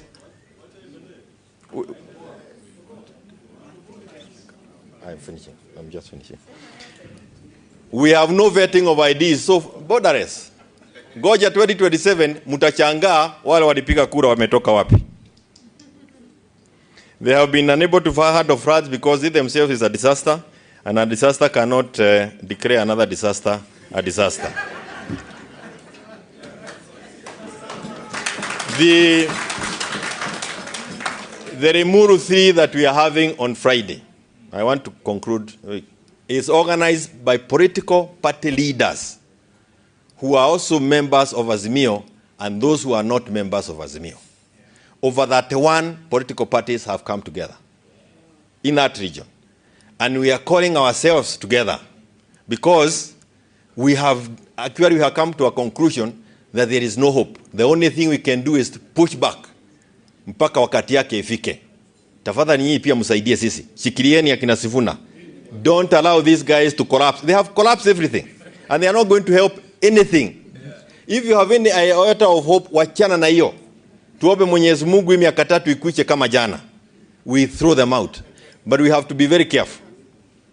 Because they are also working kufanya hayo mambo yote. So I am saying we are going to be there. There are those leaders from our region who are also feeling na wengine wanafanya biashara na si baya, lakini tafadhali wachana na hiyo biashara kidogo, kuja tuungane pale. Tomorrow we have a meeting of leaders who are saying have not been invited in Mount Kenya region, and we are telling them there is nothing. We are not going to say that there is a presidential candidate in Mount Kenya. Sio shida yetu. Shida yetu ni mambo ambayo tumesukumwa naye. How can we be able to push back? Na sio Mount Kenya, these are problems that are across the nation. We expect that after Friday, we'll be able to do these movements across the country.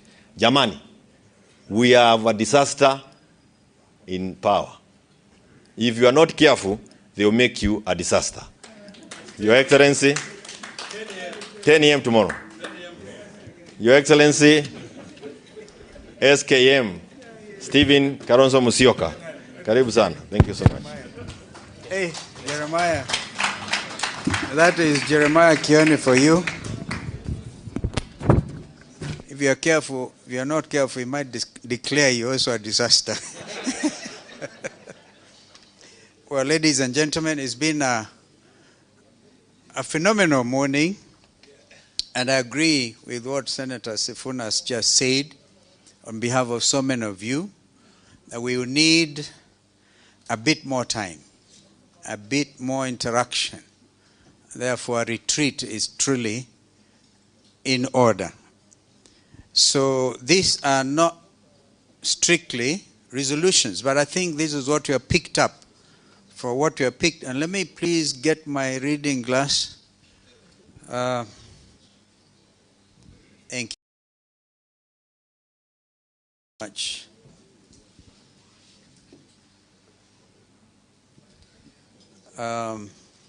These are reflections out of what has happened. But on devolution, thank you, Simil. You want a picture? I need flanking, man. Too many men. I think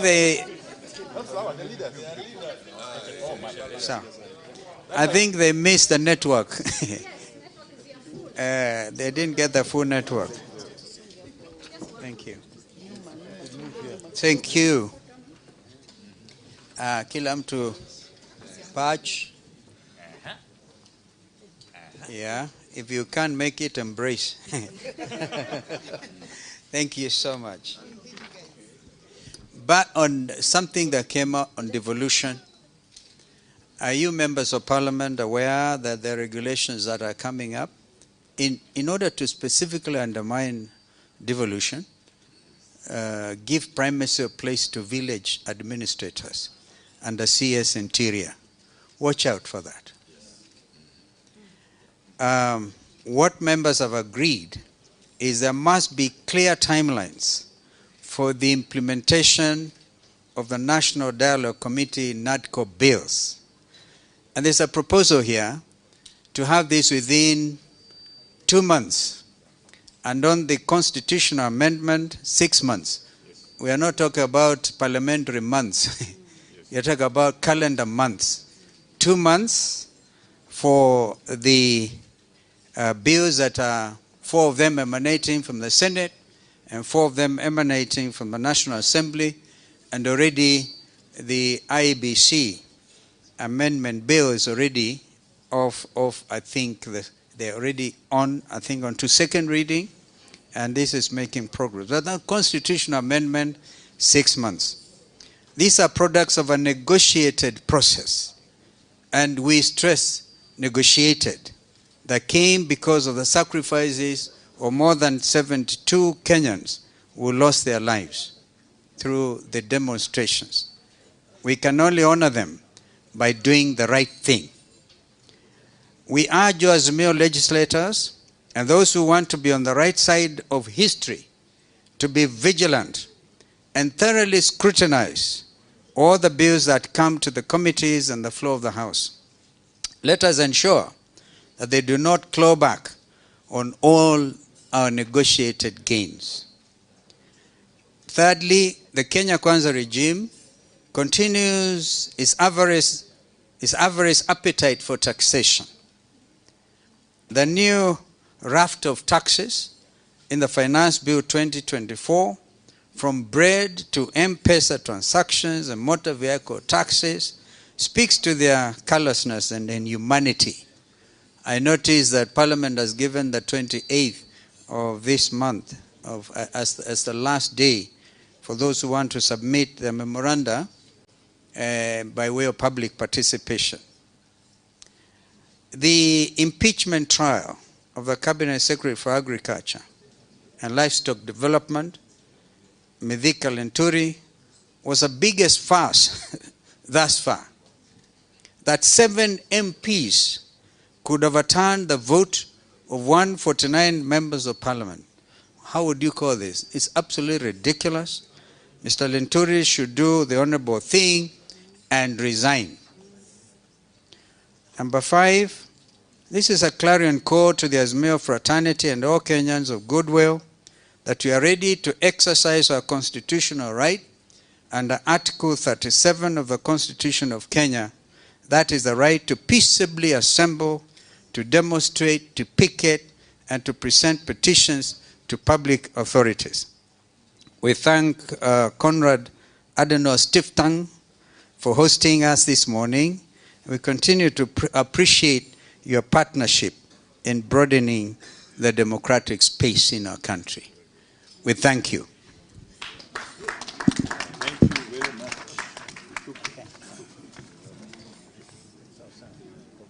Hey, I think that our friend Jeremiah Kioni and the 31 political parties, we really applaud what you're doing. We really do. And we wish you well. So if you see us making a technical, know that it's because we really want to encourage you.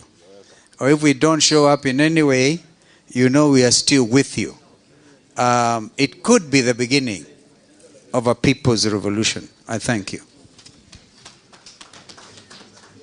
But don't you feel that you are not, by the way, you know, Kioni knows, he knows this very well, and I'm sure he didn't mean what he said. He was not complaining. No. I know Jeremiah now so well that he was just trying to, that's why we made him head of the technical team.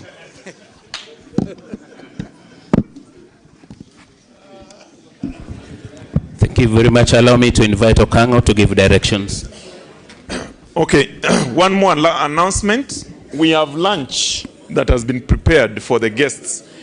So members of parliament, please, before you leave, and the party officials that were invited, before you leave, please, there's upstairs, you'll have your lunch, and then you can leave at your own pleasure. Thank you.